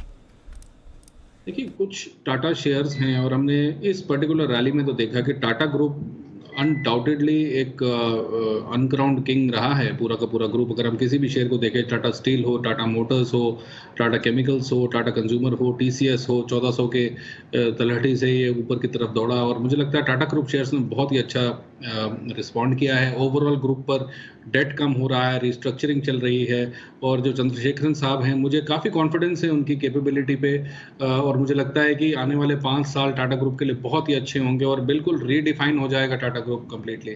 तो टाटा कंज्यूमर भी एक ऐसा स्टॉक है, मैं एक बड़ा टारगेट देना चाहूँगा। मुझे लगता है ये 1000 के पार जाने का दमखम रखता है और ये भारतीय नेस्ले या हिंदुस्तान या लीवर जैसा कंपनी बन सकता है और इसमें बहुत अच्छा पोटेंशियल है और ये स्टॉक धीरे धीरे बढ़ता रहेगा। और निफ्टी में आने से एक और रीअफर्म होता है ये कॉन्फिडेंस कि एक्सचेंजेस भी इसको वो जगह देना चाहती हैं जो ये डिजर्व करता है। तो मेरे अंदाजे से ये स्टॉक कैश स्टॉक है और इसको हर गिरावट में लेना चाहिए और ये निश्चित रूप से मुझे लगता है कोई 1 से 2 साल की अवधि के लिए ले तो 1000 क्रॉस करने का दमखम रखता है। बहुत ही अच्छा चार्ट्स हैं, चार्ट्स पे बहुत अच्छा है, फंडामेंटली बहुत स्ट्रांग है, प्रोडक्ट लाइंस बहुत अच्छी हैं, डिस्ट्रीब्यूशन चैनल्स बहुत अच्छे हैं। तो टाटा कंज्यूमर के ऊपर मैं ओवरली बुलिश हूँ, मुझे बहुत अच्छा लगता है ये कंपनी। ओके, तो ये है आपके लिए Tata consumers, Indian Nestle, Indian HUL. ये अच्छा नाम दिया है चोपड़ा साहब ने कि हमारे यहाँ भी नेस्ले और एचयूएल जैसी कंपनियाँ बन सकती है और वो बनेगी टाटा कंज्यूमर और बिल्कुल बन सकती है। जिस तरह की ब्रांड्स है, जिस तरह का बिजनेस है, जिस तरह की ज़बरदस्त गवर्नेंस है, जिस तरह का विज़न चंद्रा साहब का, बिल्कुल बन सकता है सर। आपने एकदम सही पहचाना है और इस लिहाज से 4 डिजिट में भी अगर टाटा कंज्यूमर आ जाए तो बड़ी बात नहीं, यानी कि 1000 रुपये के दाम भी। और आज चोपड़ा साहब पूरे मूड में हैं, छोटे टारगेट देने के मूड में नहीं है। मैं सोच रहा हूँ आज बाकी सारे एक्सपर्ट्स के बजाय चोपड़ा साहब से ही बात की जाए 3:30 बजे तक। हिंडाल्को डबल, टाटा कंज्यूमर्स 1000, वाह मजा आ गया। एक निफ्टी भी टारगेट ले लो निफ्टी डबल चोपड़ा साहब। देखिए, मुझे लगता है अनिल जी गिरावट होती रहेगी, मगर अगर आप मुझसे टारगेट पूछें तो मुझे लगता है 18,000 भी काफ़ी संभव है निफ्टी पे और हम भी यहीं, आप भी यहीं, हम सब देखेंगे मिलकर जिस प्रकार की लिक्विडिटी है, जिस प्रकार की स्ट्रेंथ है और जब भी गिरावट आती है मार्केट में एक दोबारा से एक रीअश्योर्ड और बहुत स्ट्रांग बाइंग आती है तो हम 18,000 भी जाते हुए देखेंगे। टाइमलाइन ना पूछेगा, ये कहना बहुत कठिन होता है क्योंकि ऑलरेडी एक अच्छा रनअप हो चुका है। तो एक गिरावट बाजार को हेल्दी करेगी और मुझे लगता है वो एक बहुत अच्छी बाइंग अपॉर्चुनिटी होगी क्वालिटी स्टॉक्स में। टाइम की बिल्कुल चिंता न करें, पर्सनल टारगेट 18,000 का है जी, बिल्कुल निश्चित है। टाइम की चिंता न करो, आप ले आए बस 18,000, हमारे लिए उतना काफ़ी है। 20% की तेजी यहाँ से भी निफ्टी में और बन सकती है, लेकिन तेजी बन सकती है और कहीं एक्शन तैयार है और ये है नितिन जी की तरफ से। आइए नितिन जी के लिए बिगुल निफ्टी के निशानेबाज नितिन मुरार का।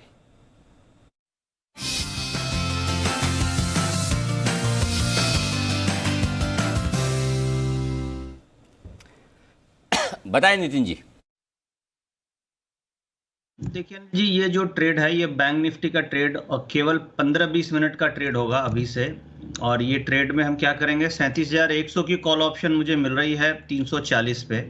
ये नेकेड ट्रेड है, 340-345 पे हम ले रहे हैं और इसका स्टॉप लॉस हम रखेंगे 310 का, यानी मैं केवल 40 रुपये का स्टॉप लॉस रख रहा हूँ और जो भी क्लोजिंग में होगा मैं यहाँ से निकल जाऊँगा, यानी 3:25, 3:26 पे ये ट्रेड हम क्लोज कर देंगे।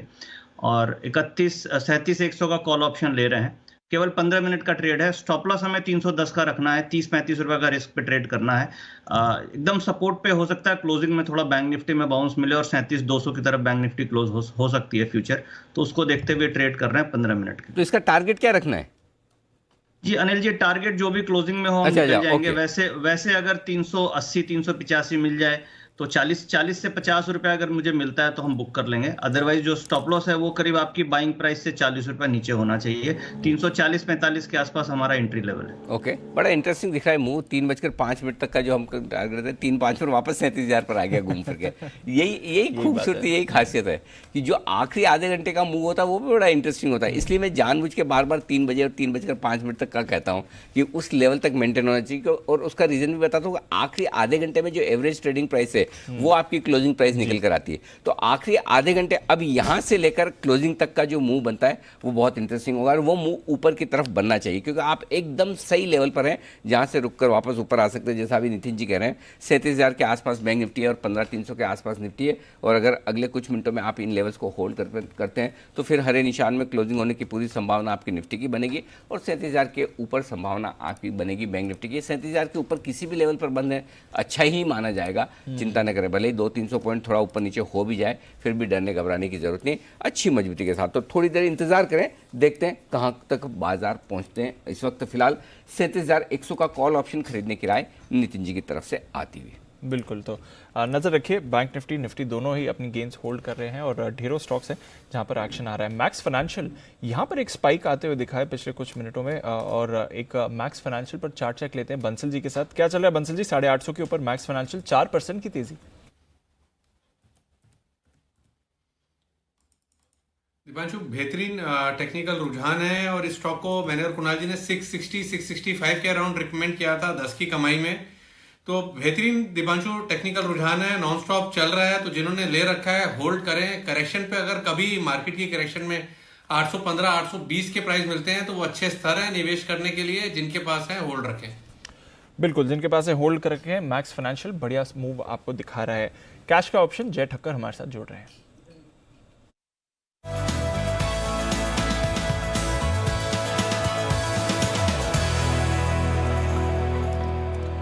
स्वागत है जय, बताएं।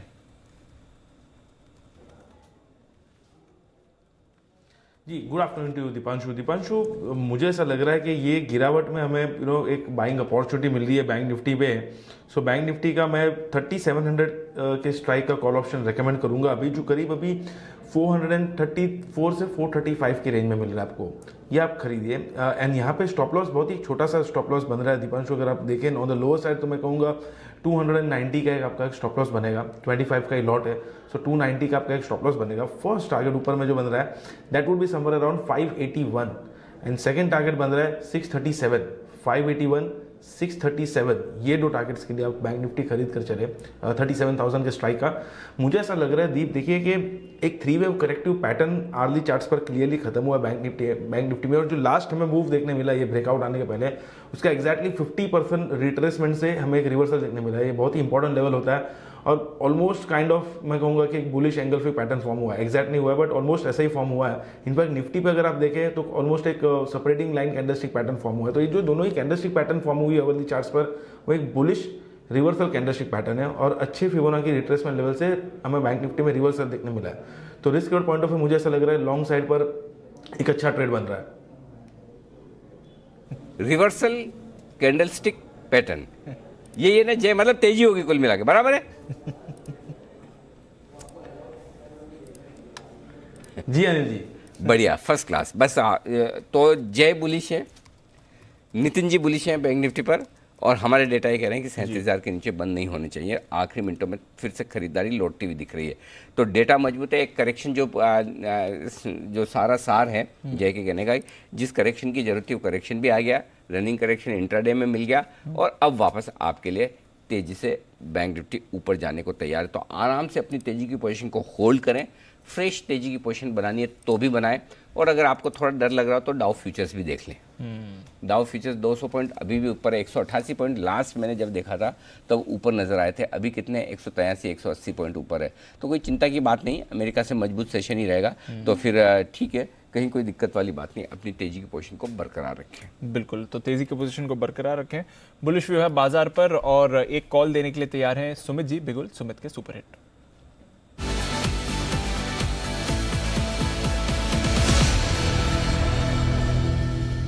बताएं सुमित जी। दीपांशु, आईटी स्टॉक्स में थोड़ा सा दबाव देखने को मिल रहा है। तो यहाँ पे सेल साइड का स्टॉक निकल के आया है और स्टॉक है इन्फोसिस। इन्फोसिस के अंदर 1290 का अभी भाव चल रहा है। मेरे को ऐसा लग रहा है कि स्टॉक के अंदर दबाव देखने को मिल रहा है और सारे आईटी स्टॉक्स थोड़ा थोड़ा दबाव दिखा रहे हैं। तो इन्फोसिस के अंदर यहां से वीकनेस देखने को मिलनी चाहिए। हो सकता है नीचे में हमें 1260 से लेके 1250 तक के लेवल इस हफ्ते में इन्फोसिस के अंदर देखने को मिले। तो यहाँ पे सेल साइड का व्यू लेके काम करके चलने का सलाह रहेगा। 1320 का इसके अंदर ऊपर में स्टॉप लॉस बनेगा। नीचे पे 1260 1250 तक के लेवल इन्फोसिस में देखने को मिल सकते हैं। ऑप्शंस के जरिए 1280 वाला पुट अभी 21 रुपए पे अवेलेबल है, इसको खरीदारी किया जा सकता है। 11 रुपए का नीचे में स्टॉप लॉस लगाए। ऊपर में 30 रुपए से लेके 35 रुपए तक के लेवल इन्फोसिस के 1280 पुट के अंदर देखने को मिल सकते हैं और स्पॉट लेवल के हिसाब से 1260 1250 तक के लेवल देखने को मिल सकते हैं। तो इन्फोसिस के अंदर बिकवाली करके चलने का सलाह रहेगा। ओके, इन्फोसिस में करें बिकवाली और यहाँ पर नीचे के लेवल्स और आते हुए दिख सकते हैं। 1320 का लगाएं आप स्टॉप लॉस, 1260 और 1250 के टारगेट के लिए। नितिन जी की कॉल मेरे ख्याल से टारगेट हिट करती हुई दिख रही है। 380 385 के टारगेट जो नितिन जी ने बैंक निफ्टी के 37,100 के कॉल ऑप्शन के दिए थे, मेरे ख्याल से 400 के आसपास पहुंच चुका है। नितिन जी पहुंच चुका है। 15-20 मिनट के लिए आपने कहा था प्रॉफिट बुक करें, होल्ड करें, कल के लिए ले जाएं, क्या करना है?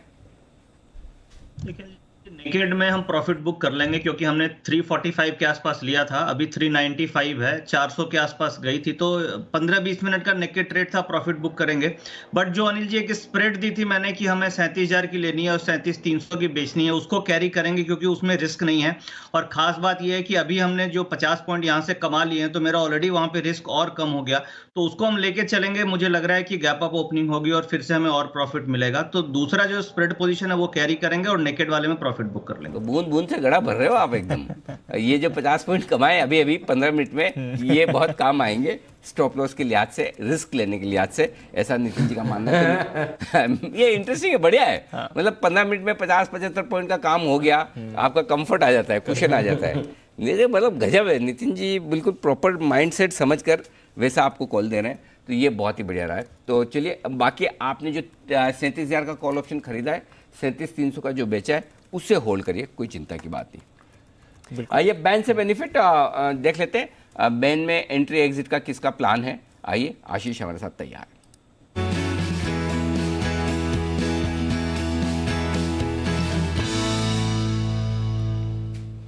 बताइए आशीष, कोई बदलाव लिस्ट में?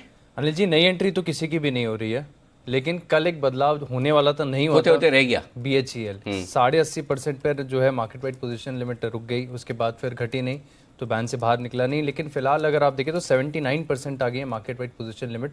80% से नीचे आती है स्टॉक, बैन से बाहर आ जाता है। तो BHEL पूरी तो एकदम 80 के आसपास ही टिका हुआ है। बिल्कुल 80 के आसपास। तो जो लोग नहीं चाहते कि भेल बैन में जाए, प्लीज जल्दी से पोजीशन बनाइए बचे हुए समय में, और जो चाहते हैं कि बाहर आ जाए वो हल्की कर लें, एकदम मतलब एज पर है। बिल्कुल, लेकिन आज थोड़ी प्रोबेबिलिटी ज्यादा नजर आ रही है बाहर निकलने की। बिल्कुल। और कोई नया एंट्री? नई एंट्री तो कोई भी नहीं, खाली वोडाफोन आइडिया है जहां पर 93% है मार्केट वाइड पोजीशन लिमिट, तो सेल बना रहेगा 100% पे। हाँ, तो वोडाफोन भी आज तो नहीं आएगा? नहीं। ओके, तो चलिए, भेल के संभावना है कि वो बाहर निकल जाए, ठीक है।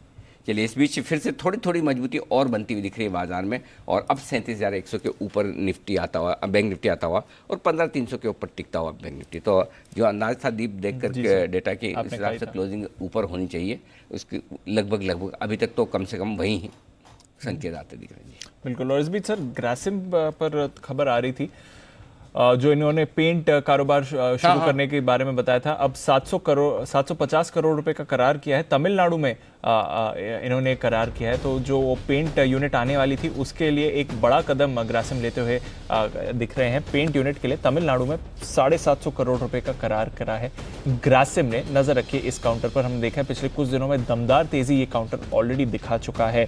चोपड़ा साहब, कैसे देखें ग्रासिम के काउंटर को? बिरला ग्रुप की ऑफ कोर्स बाकी कंपनीज के हिसाब से भी एक होल्डिंग कंपनी है, इनका खुद का अच्छा कारोबार है सीमेंट और केमिकल्स का, और अब ये पेंट बिजनेस में भी एंट्री कर रहे हैं, तो कैसे देखें ग्रासिम को? जिस प्रकार से मतलब पूरे मार्केट में रिवाइवल दिखा है, खास करके हाउसिंग स्पेस में, इंफ्रास्ट्रक्चर स्पेस में, और ये ऑलरेडी अलाइड स्पेस में है ही। और अगर आप देखें अग्रणी कंपनी है सीमेंट में, और मुझे लगता है कि कहीं ना कहीं कुमार मंगलम कंपनीज या बिरला कंपनीज सीमेंट के बेताज बादशाह हैं इस देश के। और इन्होंने एक अच्छा सेक्टर चुना है पेंट्स का, क्योंकि अगर आप देखें तो जितने भी हार्डवेयर शॉप्स हैं देश में जहाँ पर सीमेंट जनरली बिकता है, वहाँ पर पेंट्स भी बिकते हैं, वहाँ पे कंस्ट्रक्शन रिलेटेड सामान भी बिकता है। तो ये तो हो गया रिटेल की बात। मुझे लगता है कि इवन अगर आप कॉर्पोरेट या B2B की बात करें तो वहाँ पर भी ये काफ़ी अलाइड सेक्टर उन्होंने चुना है। तो मुझे लगता है कि हेल्प करेगा बैलेंस शीट को। थोड़ा ब्रांड एस्टैब्लिश करने में 2-3 साल मान लीजिए लगेगा। काफ़ी खर्चा भी होता है नए पेंट ब्रांड को एस्टैब्लिश करने में, क्योंकि काफ़ी क्लटर्ड स्पेस है। इसमें बड़े बड़े दिग्गज ऑलरेडी हैं, एशियन पेंट्स है, बर्जर है, कांजाई नेरोलेक है, काफ़ी बड़े नाम हैं। मगर ग्रासिम भी छोटा नाम नहीं। तो मुझे लगता है कि अच्छा करना चाहिए। ये स्टॉक जो है कम्प्लीटली री-रेट हो जाएगा और 1500 की तरफ जाता हुआ दिखेगा। और ओवरऑल सीमेंट पे तो मैं काफ़ी बुलिश हूँ आने वाले 2-3 साल तक। जो बजट में हमने सुना, मुझे लगता है कि आने वाले 2-3 साल सीमेंट के लिए, स्टील कंपनीज के लिए, पेंट कंपनीज के लिए अच्छे होंगे। इंफ्रास्ट्रक्चर रिलेटेड और हाउसिंग रिलेटेड प्रोडक्ट्स हैं ये। तो बहुत अच्छा लगता है ग्रासिम। और गिरावट में लीजिए, अभी मैं फिर से दोबारा से बोलूँगा, अगर किसी भी स्टॉक में नया पोजीशन लेना है तो गिरावट में लीजिए। जो ऑलरेडी होल्ड कर रहे हैं होल्ड करते रहिए, घबराइएगा नहीं। ये एक अच्छा लंबा बुल रन चलने वाला है और संभवतः आपको ये 1500-1600 के भाव पे दिखेगा। तो बिल्कुल होल्ड कीजिए और नई अगर आप बाइंग करना चाहते हैं, गिरावट का इंतजार करिए, उसमें लीजिए। चलिए, एक और बड़ा टारगेट इस बार ग्रासिम पर आते हुए चोपड़ा साहब की तरफ से, डबल तो नहीं बट हाँ अच्छे रिटर्न्स आपको ये यहाँ से भी दे सकता है। ऑलरेडी एक अच्छा रनअप इस काउंटर पर आ चुका है। जय के पास चलते हैं, एक जैकपॉट कॉल उनके पास तैयार है।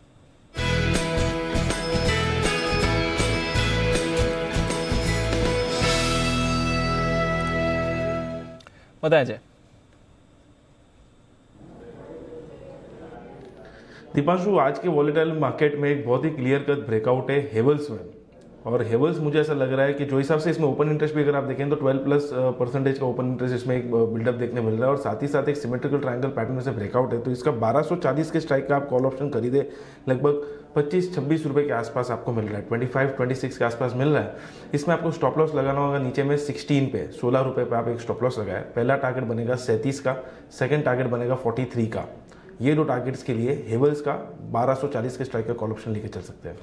ओके, तो हैवेल्स पर करके चलनी है खरीदारी। ये काउंटर आपको बढ़िया मूव दिखा सकता है, एक्शन में आते हुए दिखेगा। सुबह वागले साहब की भी ये पिक थी, 1240-1245 के टारगेट्स के लिए वागले साहब ने खरीदारी की राय दी थी।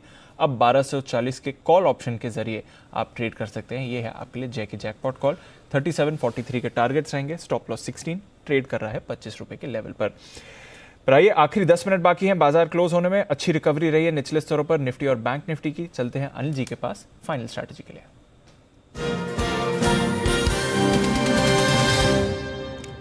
सर, कोई बदलाव नहीं है ग्लोबल पिक्चर में। डाउ फ्यूचर्स पॉजिटिव हैं, 200 पॉइंट्स ऊपर। यूके के बाजार तेजी में है। फ्रांस जर्मनी थोड़ा सा फिसले बट एकदम सपाट ट्रेड कर रहे हैं, कोई वहां पर परेशानी की बात नहीं है। और कच्चा तेल भी एक रेंज में ट्रेड कर रहा है, पर ब्रेंट आपको 63 के ऊपर ही दिखेगा।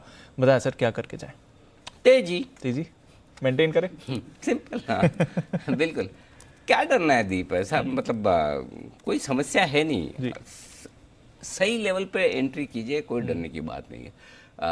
अनाप शनाप लेवल पे नहीं, मौके देता है। रोज मार्केट दे रहा है, लाइफ हाई पर भी दे रहा है। 15,240-50 एकदम परफेक्ट लेवल, 15,300 के ऊपर बंद रहा, हरे में बंद रहा। लाइफ हाई पर बंद होने एवरेज होके नहीं आएगा, वो मुझे पता है, लेकिन फिर भी आप कॉन्फिडेंस तो है ना।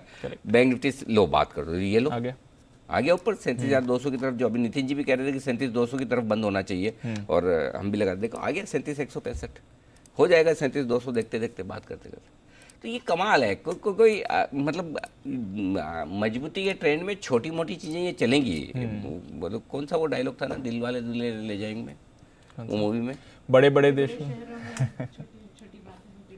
हाँ, आप लोगों को ज़्यादा याद है दोनों को। तो वो वैसे जैसे छोटी छोटी बातें होती हैं, छोटे छोटे करेक्शन चलते रहते हैं, ये इनको एंजॉय करना चाहिए। और नीचे में आप खरीदेंगे तो कोई दिक्कत नहीं, तो कोई ऐसी समस्या नहीं है। मार्केट अच्छे बंद हो रहे हैं और डाउ फ्यूचर्स भी आपको 175-180 पॉइंट ऊपर दिखा रहे हैं। अपनी लॉन्ग पोजीशन को होल्ड करें। जिन्हें डर लगता है वो एक नीचे का पुट खरीद सकते हैं, और नीचे का पुट जिनको खरीदना है वो थोड़ा दूर का खरीदना चाहिए। मसलन 35,800 का अगर खरीदना ही है तो 37,000 का मत, माफ़ कीजिए 36,800 का, 37,000 का मत खरीदिए। इतनी 125-150 पॉइंट की कमजोरी के लिए आपको हेज करने की जरूरत नहीं है। हेज आपको 400-500 पॉइंट के लिए करना है। निफ्टी में अगर आपको पुट लेना ही है तो आपको लेना चाहिए 15,100 का, उससे पहले का नहीं। तो दूर का पुट लीजिए कि अनएक्सपेक्टेड कोई गिरावट हो जाए तो उसको संभालने के लिए पुट होना चाहिए, बाकी दिक्कत नहीं है। ठीक है, तो अनएक्सपेक्टेड फॉल के लिए तैयार रहें, हेज करके चलें अगर आप चाहें, वरना एक्शन भरपूर है तो इस एक्शन के साथ ही आप बने रहें। हाँ, ये एक्शन आ रहा है और सुबह से हम हाईलाइट, बल्कि कल से हम हाईलाइट कर रहे हैं कि रियल एस्टेट स्टॉक्स में तेजी बनी हुई है। कुछ Mumbai based real estate stocks action में आए हैं। हमने देखा ओबरॉय रियल्टी मूव कर रहा था, Godrej properties of course evergreen है ही। फिनिक्स मिल्स, यहाँ पर क्या है तेजी के ट्रिगर्स है, ये बताने के लिए तैयार है मानसी बताइए फिनिक्स मिल्स में क्या चल रहा है। जी बिल्कुल दीपांशु, पिछले एक महीने में 35% तक की तेजी ये स्टॉक भी देख चुका है। खासतौर से रियल एस्टेट सेक्टर की बात करें, कंजम्पशन में काफ़ी हद तक तेज़ी देखने को मिली है, जिसके चलते यहाँ पर ये अच्छे लेवल्स देखने को मिल रहे हैं। तीसरी तिमाही में मजबूत प्रदर्शन फिनिक्स मिल्स ने दिखाया है। त्योहारी सीजन में खपत तो बड़ी ही है और Q3 FY21 में अगर इनके टोटल कंजम्पशन की बात करें 1380 करोड़ पर ये रही है, जो कि तिमाही आधार पर 195% का अपटिक दिखा रही है, जो कि एक बहुत बड़ा आंकड़ा है। जनवरी 2021 में भी खपत में बढ़त जारी ही रही, यानी कि इस साल की शुरुआत में दिसंबर तिमाही में तो तेज़ी थी ही, लेकिन जनवरी इस महीने की पिछले महीने भी तेजी यहाँ पर जरूर देखने को मिली। और FY21 के अंत तक खपत जो है 85 to 90% बढ़ाने का अनुमान है, मैनेजमेंट ने ये कहा है। और FY21 से 25 तक रिटेल रेंटल इनकम जो है सालाना आधार पर 13.5% बढ़ने का अनुमान ये जताकर चल रहे हैं। कोलकाता में किए गए नए अधिग्रहण, जो कि कुछ समय पहले खबर आई थी, इससे रिटेल पोर्टफोलियो को काफी हद तक बढ़ावा मिलता हुआ दिखेगा। हाल ही में 300 करोड़ के निवेश पर कोलकाता में करीब 7.5 एकड़ जमीन का अधिग्रहण कंपनी ने किया है। FY25 तक 10 लाख वर्ग फुट की क्षमता का एक रिटेल डेवलपमेंट करने का कंपनी का लक्ष्य है और इस पूरे डेवलपमेंट के लिए करीब 550 करोड़ का कंस्ट्रक्शन कॉस्ट यानी कि खर्च कंपनी को देखना पड़ेगा। 125 करोड़ के निवेश के साथ फेज 2 बनाने पर भी फोकस है और FY2024 तक 4 बड़े रिटेल एसेट का काम पूरी तरह से खत्म करने की रणनीति कंपनी बनाकर चल रही है। तो आने वाले दिनों के लिए ग्रोथ प्लान्स भी अच्छे हैं और फिलहाल कंजम्पशन जो है वो काफी अच्छा दिख रहा है, जिसके चलते रियल एस्टेट स्टॉक्स में अच्छी तेजी हम देख रहे हैं। बिल्कुल, तो रियल एस्टेट स्टॉक्स में अच्छी तेजी देख रहे हैं, बाकी रियल एस्टेट स्टॉक्स तो अच्छा परफॉर्म कर ही रहे हैं। एक जरा चार्ट चेक भी ले लें फिनिक्स मिल्स पर। सुमित जी, कैसी लगती है चार्ट 840 के लेवल्स पर? देखिए दीपांशु, स्टॉक के अंदर मोमेंटम तो है। स्टॉक मेरे को लग रहा है कि मूव दिखा सकता है ऊपर का। स्टॉक के अंदर लॉन्ग पोजीशंस होल्ड करके चलें। 840 के आसपास स्टॉक ट्रेड कर रहा है। इसका इमीडिएट ऊपर में हडल और रेजिस्टेंस 860 का है, तो 860 का इसका पहला टारगेट बनेगा और 860 के ऊपर अगर क्लोजिंग देखने को मिलती है तो फिर एक अच्छा मूव ऊपर की तरफ देखने को मिल सकता है, जिसमें 950 तक के लेवल भी देखने को मिल सकते हैं। तो 860 फर्स्ट टारगेट है, उसके बाद 900 से 950 तक के लेवल स्टॉक के अंदर देखने को मिल सकते हैं। ओके, तो 860 के टारगेट के लिए फिनिक्स मिल्स पर आप रखें नजर। ये है आपके लिए राय इस समय। कुछ और स्टॉक्स जो मूवमेंट दिखा रहे हैं, क्लोजिंग की तरफ हम मूव कर रहे हैं और गोदरेज प्रॉपर्टीज पर नजर रखिए। अभी थोड़ी एक अच्छी मूव आई है। टाटा केमिकल्स सुबह से बढ़िया एक्शन में रहा है। अदानी एंटरप्राइजेस, यहाँ पर भी आपने अच्छी मूव देखी है और हैवेल्स, जिसकी अभी हम बात कर रहे थे, वो भी तेजी में ही रहा है। टाटा पावर भी डे हाई पर बंद हो रहा है 91 के आसपास, जो थोड़ी देर पहले सेठी साहब ने भी रिकमेंड किया था। टाटा पावर क्या BTST के लिए सही कैंडिडेट है? एक बार जरा वागले साहब टाटा पावर के चार्ट्स देखिए और बताइए। अनिल जी, बिल्कुल सही कैंडिडेट है। 90 के ऊपर अगर ये क्लोज होता है तो ये 95 के लेवल्स कल के दिन में आने चाहिए। आपका 89.10 का स्टॉप लॉस होना चाहिए, 95 का टारगेट होना चाहिए। ओके, 89.10 का स्टॉप लॉस और 95 के टारगेट मजबूत बंद हो रहा है। मजबूत बंद। Sir actually Tata group stocks आज फिर से एक्शन में है। Tata power, Tata chemicals, Tata consumer, सभी में आप बढ़िया तेजी आज आते हुए देख रहे हैं। तो मूव शानदार रही है इस स्पेस पे और नजर रखिए कल भी किस तरह का ये एक्शन दिखाएंगे वो देखना जरूरी रहेगा। टाटा के अलावा अदानी ग्रुप स्टॉक्स आज फिर से एक्शन में रहे हैं। पावर स्पेस में आपने बढ़िया मूव आज देखी है। BHEL, एक चार्ट चेक BHEL पर मैं ले लूं बंसल जी से। बंसल जी, वैसे तो वायदा कारोबार के बैन में है, पर शायद बैन से बाहर आ सकता है, एकदम एज पर है और एग्जैक्टली 40 की तरफ क्लोजिंग दे रहा है BHEL। क्या राय बनेगी? लेवल्स क्या इंपॉर्टेंट है? अगर बैन से बाहर आता है तो किस तरह की मूव देखते हैं इस पर? दीपांशु, ये स्टॉक मेरे और कुणाल जी के रडार पर है। पिकअप द डे के सारे पैरामीटर्स को फुलफिल करता है। बैन पे है इसलिए नहीं लिया है। यहाँ पे लेवल्स देखें तो 39 रुपीज नीचे में एक सपोर्ट है, वो स्टॉप लॉस बैठता है और अगर बैन से बाहर आता है तो ऊपर में 43 के लेवल्स देखने को मिल सकते हैं। ओके, तो 43 के लेवल्स दिख सकते हैं। नजर रखिए BHEL बैन से बाहर आते हुए दिख सकता है। सुमित जी, एक क्विक कॉल। बाकी पावर स्टॉक्स की हमने बात करी। टोरेंट पावर 5% की मूव इस पर भी आई है। कल के लिए इंपॉर्टेंट लेवल्स क्या रहेंगे? टोरेंट पावर के अंदर भी मूव तेजी का देखने को मिल रहा है। स्टॉक रिसेंट के हाई ब्रेक कर चुका है। अब स्टॉक का जो इमीडिएट हर्डल है ऊपर में वो 350 का है। 350 का लेवल टूटने के बाद स्टॉक में मोमेंटम और बढ़ेगा और 360 से 65 रुपए तक के लेवल देखने को मिल सकते हैं। तो पोजीशंस होल्ड करके चलने का सलाह रहेगा। ओके, पोजीशंस होल्ड करके चले। अनिल जी, आज जैसा भी एक्शन रहा है, एक चीज जो बहुत रेयर दिखी है, टॉप निफ्टी गेनर्स में सबसे ऊपर है पावर ग्रिड, उसके पास उसके नीचे ओएनजीसी और उसके पास है एनटीपीसी, जो कि आमतौर पर नहीं देखने को मिलता है। ये पावर ग्रिड, ओएनजीसी, एनटीपीसी। ये कमाल है। ये मतलब आज सारे पावर स्टॉक्स इसका मतलब मजबूत। पावर ग्रिड, ओएनजीसी, हाँ टाटा स्टील वगैरह को छोड़ दें तो इंटरेस्टिंग है। 6% पावर ग्रिड, 5% ओएनजीसी, बहुत ही जबरदस्त मूव है। बिल्कुल दमदार एक्शन रहा है वहां पर। तो पावर स्पेस और पावर से रिलेटेड स्पेस में एक्शन रहा है। ओएनजीसी सुबह से गेन कर रहा है। Tata steel, Hindalco of course वहां पर बढ़िया तेजी आपने देखी है। रिलायंस इंडस्ट्रीज का पार्टिसिपेशन आज दिखा है 1.25% की तेजी, और मारुति यहां पर भी थोड़ी तेजी आपने बनती हुई देखी है। हालांकि 7700 के नीचे का क्लोज ये स्टॉक दे रहा है। कोटक महिंद्रा बैंक, बाकी बैंक्स ने थोड़ा अंडर परफॉर्म किया है, कोटक महिंद्रा बैंक अच्छी परफॉर्मेंस आपको देकर गया है। एल&टी यहां पर खरीदारी रही है। बजाज ऑटो, इंडसइंड बैंक और एचडीएफसी बैंक भी पॉजिटिव ही रहे हैं। दूसरी तरफ एक्सिस और आईसीआईसीआई यहां पर आए हैं सबसे डीप कट, जिसकी वजह से निफ्टी, बैंक निफ्टी दोनों पर पड़ा है प्रेशर।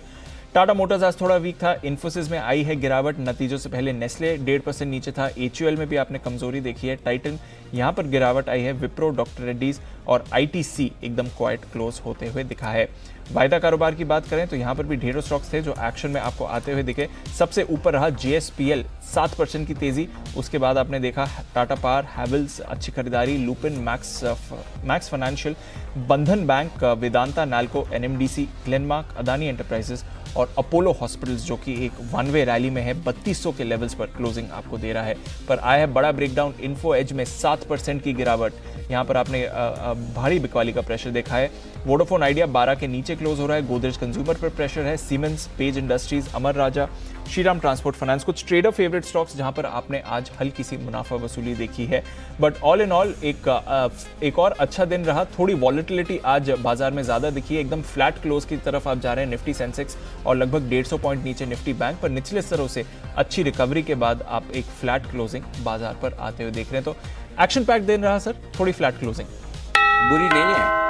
अगर आप ऊपर से नीचे देखेंगे तो आपको लगेगा कि अच्छी नहीं है, लेकिन नीचे से ऊपर देखिए तो बहुत अच्छी लगेगी। तो जैसा आपको देखना है, सोचिए दिन के लो पर बंद होते तो क्या होता है। इसके बजाय आप कम से कम रेस्पेक्टेबल क्लोजिंग देख रहे हैं, जो 37,000 के कहीं ऊपर आपको बैंक निफ्टी पर मिल रही है, 15,300 के ऊपर निफ्टी पर मिल रही है।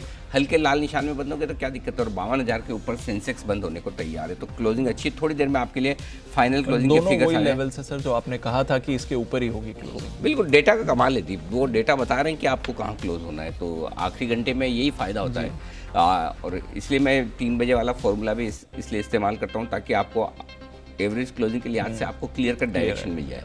अब प्रॉब्लम ये कि मैं 3 बजे भी स्ट्रेटेजी दे सकता हूँ, लेकिन फिर लोगों को लगता है बहुत लेट हो गया, तो इसलिए 2:30 बजे ही उसका थोड़ा पूर्वानुमान लगाने की कोशिश करते हैं। और 2 बजे आपको कही था 15,250 यहाँ पर निफ्टी था कि यहाँ से नीचे नहीं जाएगा, यहाँ पर खरीदने का वक्त है, खरीदने की लेवल है, बेचने की नहीं। और सेम सिचुएशन 35,800 के आसपास बैंक निफ्टी में कि खरीदने की लेवल है, बेचने की नहीं। वहाँ से बेहतरीन रिकवरी, 400 पॉइंट की रिकवरी हुई है वहाँ से।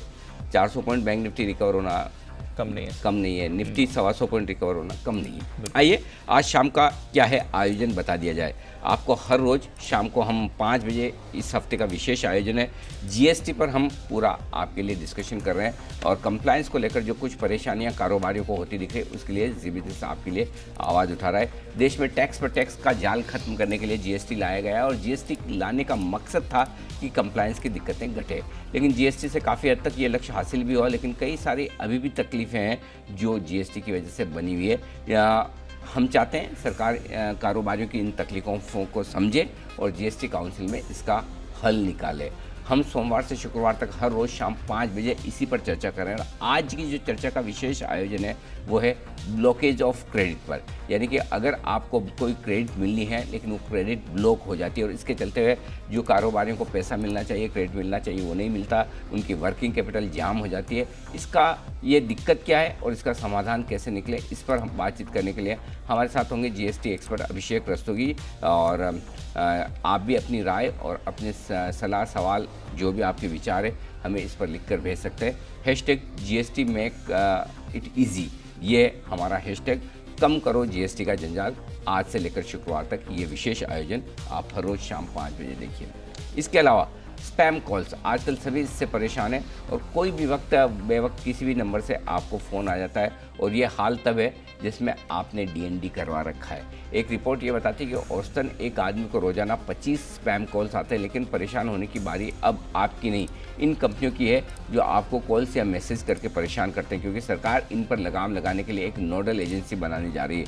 तो कैसी होगी ये नोडल एजेंसी, आप इन्हें कैसे शिकायत कर पाएंगे और सरकार उन शिकायतों का क्या एक्शन लेगी, इन तमाम सवालों के जवाब देने के लिए हमारे साथ होंगे दो खास मेहमान, ट्राई के पूर्व मेंबर आर.एन. प्रभाकर साहब और साइबर सिक्योरिटी एक्सपर्ट डॉक्टर प्रशांत माली। तो आपकी खबर आपका फायदा में देखिए आज का ये विशेष कार्यक्रम अनचाही कॉल, एक्शन में सरकार। और जैसे ही मैं आपको पूरा भरोसा और विश्वास दिलाना चाहता हूँ दीप जी सर, और हमारे सारे एक्सपर्ट्स को भी कि ये शो तो ज़रूर देखिएगा आप शाम 6 बजे वाला, लेकिन जैसे ही ये नोडल एजेंसी बनेगी सबसे पहले कंप्लेन करने वाला आदमी मैं हूँगा। बिल्कुल भाई साहब, मैं इतना दुखी हो चुका हूँ, आपको बता नहीं सकता कि मतलब इतने कॉल्स आते हैं इतने। और अच्छा, मैंने भी डीएनडी करवा रखा है। हाँ, उसका सर अब तो कुछ फायदा ही नहीं है डीएनडी का। डीएनडी का कोई मतलब ही नहीं। और एसएमएस तो पूछो मत। हाँ। अच्छा, पहले ये था कि अभी कई बार इतने व्हाट्सएप में है ना, इतने ग्रुप बन गए ना व्हाट्सएप के, हर किसी का मन करे कि भाई शामिल कर दो, ऐड कर दो। तो मतलब उनको लगता है जैसे हमारे उनके ग्रुप में जाने से इज्जत उनकी बढ़ रही है। अरे भाई इधर उस कितना, कुछ ग्रुप तो एक हफ्ते के लिए म्यूट किए हुए हैं, कुछ 1 महीने के लिए, कुछ 1 साल के लिए म्यूट किए हुए हैं। अब उस चक्कर में क्या होता है, जो काम के व्हाट्सएप मैसेज होते हैं वो भी रह जाते हैं। तो मैं जो लोगों को जिनसे मुझे काम होता है मैं बोलता हूँ भाई आप व्हाट्सएप मैसेज मत किया करो, आप एसएमएस करो। तो एसएमएस क्या थोड़ा ज़्यादा आप कम ही आते हैं। अब तो एसएमएस भी दिन के 50 आने लगे हैं और इतने एसएमएस आते हैं कि पूछे, और ये सब डीएनडी कराने के बाद है। तो सबसे पहले मैं ही जाके कंप्लेन करने वाला हूँ, नोडल एजेंसी बनने तो दो। बिल्कुल सर। हाँ, कि ट्राई में तो कर चुके डीएनडी वाला, कुछ हो नहीं रहा उससे। बंसल जी, आपके पास भी आते हैं फोन मैसेज ऐसे?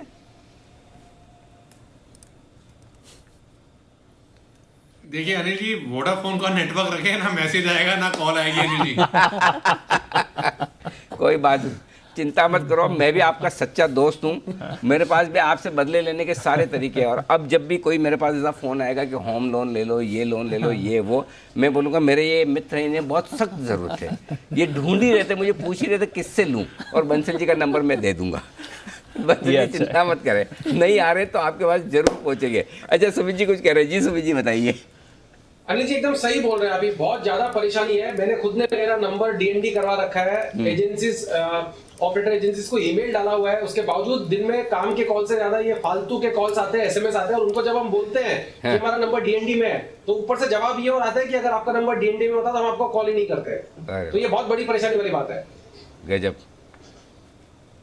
मतलब लोग सही में मतलब इसमें तो दुखी हो गए। ये काम अगर सरकार करती है और अगर वाकई में बंद हो जाते हैं तो नथिंग लाइक इट। तो शाम का 6 बजे वाला ये शो मिस मत कीजिएगा। और अब है रात को 8:30 बजे का शो, वो भी मिस मत करिएगा। मनी गुरु में आज विशेष चर्चा, दिसंबर में सभी पीएफ का ब्याज क्रेडिट होना था, लेकिन कई खातों में ये ब्याज अभी तक आया नहीं है। अगर आपके अकाउंट में भी, पहली बात तो चेक करें कि आपको पीएफ का पैसा मिला है कि नहीं मिला, इंटरेस्ट का नहीं मिला है तो आप जानना चाहते हैं ऐसा क्यों हुआ। आज मनी गुरु में हम इसी सवाल का जवाब देंगे और साथ ही आपको बताएंगे कि इसका सॉल्यूशन क्या हुआ है।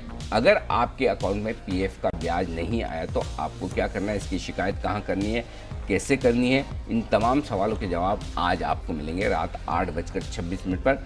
अटका पीएफ का ब्याज क्या करें। तो पहली चीज़ तो ये कि नहीं देखा तो चेक करो अभी जल्दी से अपना अकाउंट के पीएफ का मेरा अकाउंट में इंटरेस्ट क्रेडिट तो हो गया ना, नहीं हुआ तो फिर 8:30 बजे शो देख लें और हो गया हो तो भी देख लेने में हर्ज नहीं। कल भगवान ने करे कभी फ्यूचर में हो जाए तो आपको पता रहना चाहिए। तो ये शो भी आपके बड़े काम का है। चलिए फाइनल क्लोजिंग आ चुकी है। निफ्टी पूरे 1 पॉइंट से नीचे बंद हुआ है, -1 1 पॉइंट से निफ्टी बंद हुआ है नीचे। 207 पॉइंट नीचे बंद हुआ है बैंक निफ्टी और 49 अंक नीचे बंद हुआ है सेंसेक्स, लेकिन 52,000 के ऊपर बंद होने में कामयाब। तो उतार चढ़ाव के बीच लाइफ टाइम हाई नया बनाने के बाद हल्की प्रॉफिट बुकिंग और फ्लैट क्लोजिंग आपको निफ्टी में होती हुई दिखी। चलिए आपसे भी से विदा लेने का वक्त है। कुणाल जी, राकेश जी, चोपड़ा साहब, नितिन जी, हमारे 4 खास महानुभाव नई दिल्ली के, आप सबका धन्यवाद। और मुंबई के हमारे सुमित जी, वागले साहब का भी बहुत बहुत शुक्रिया।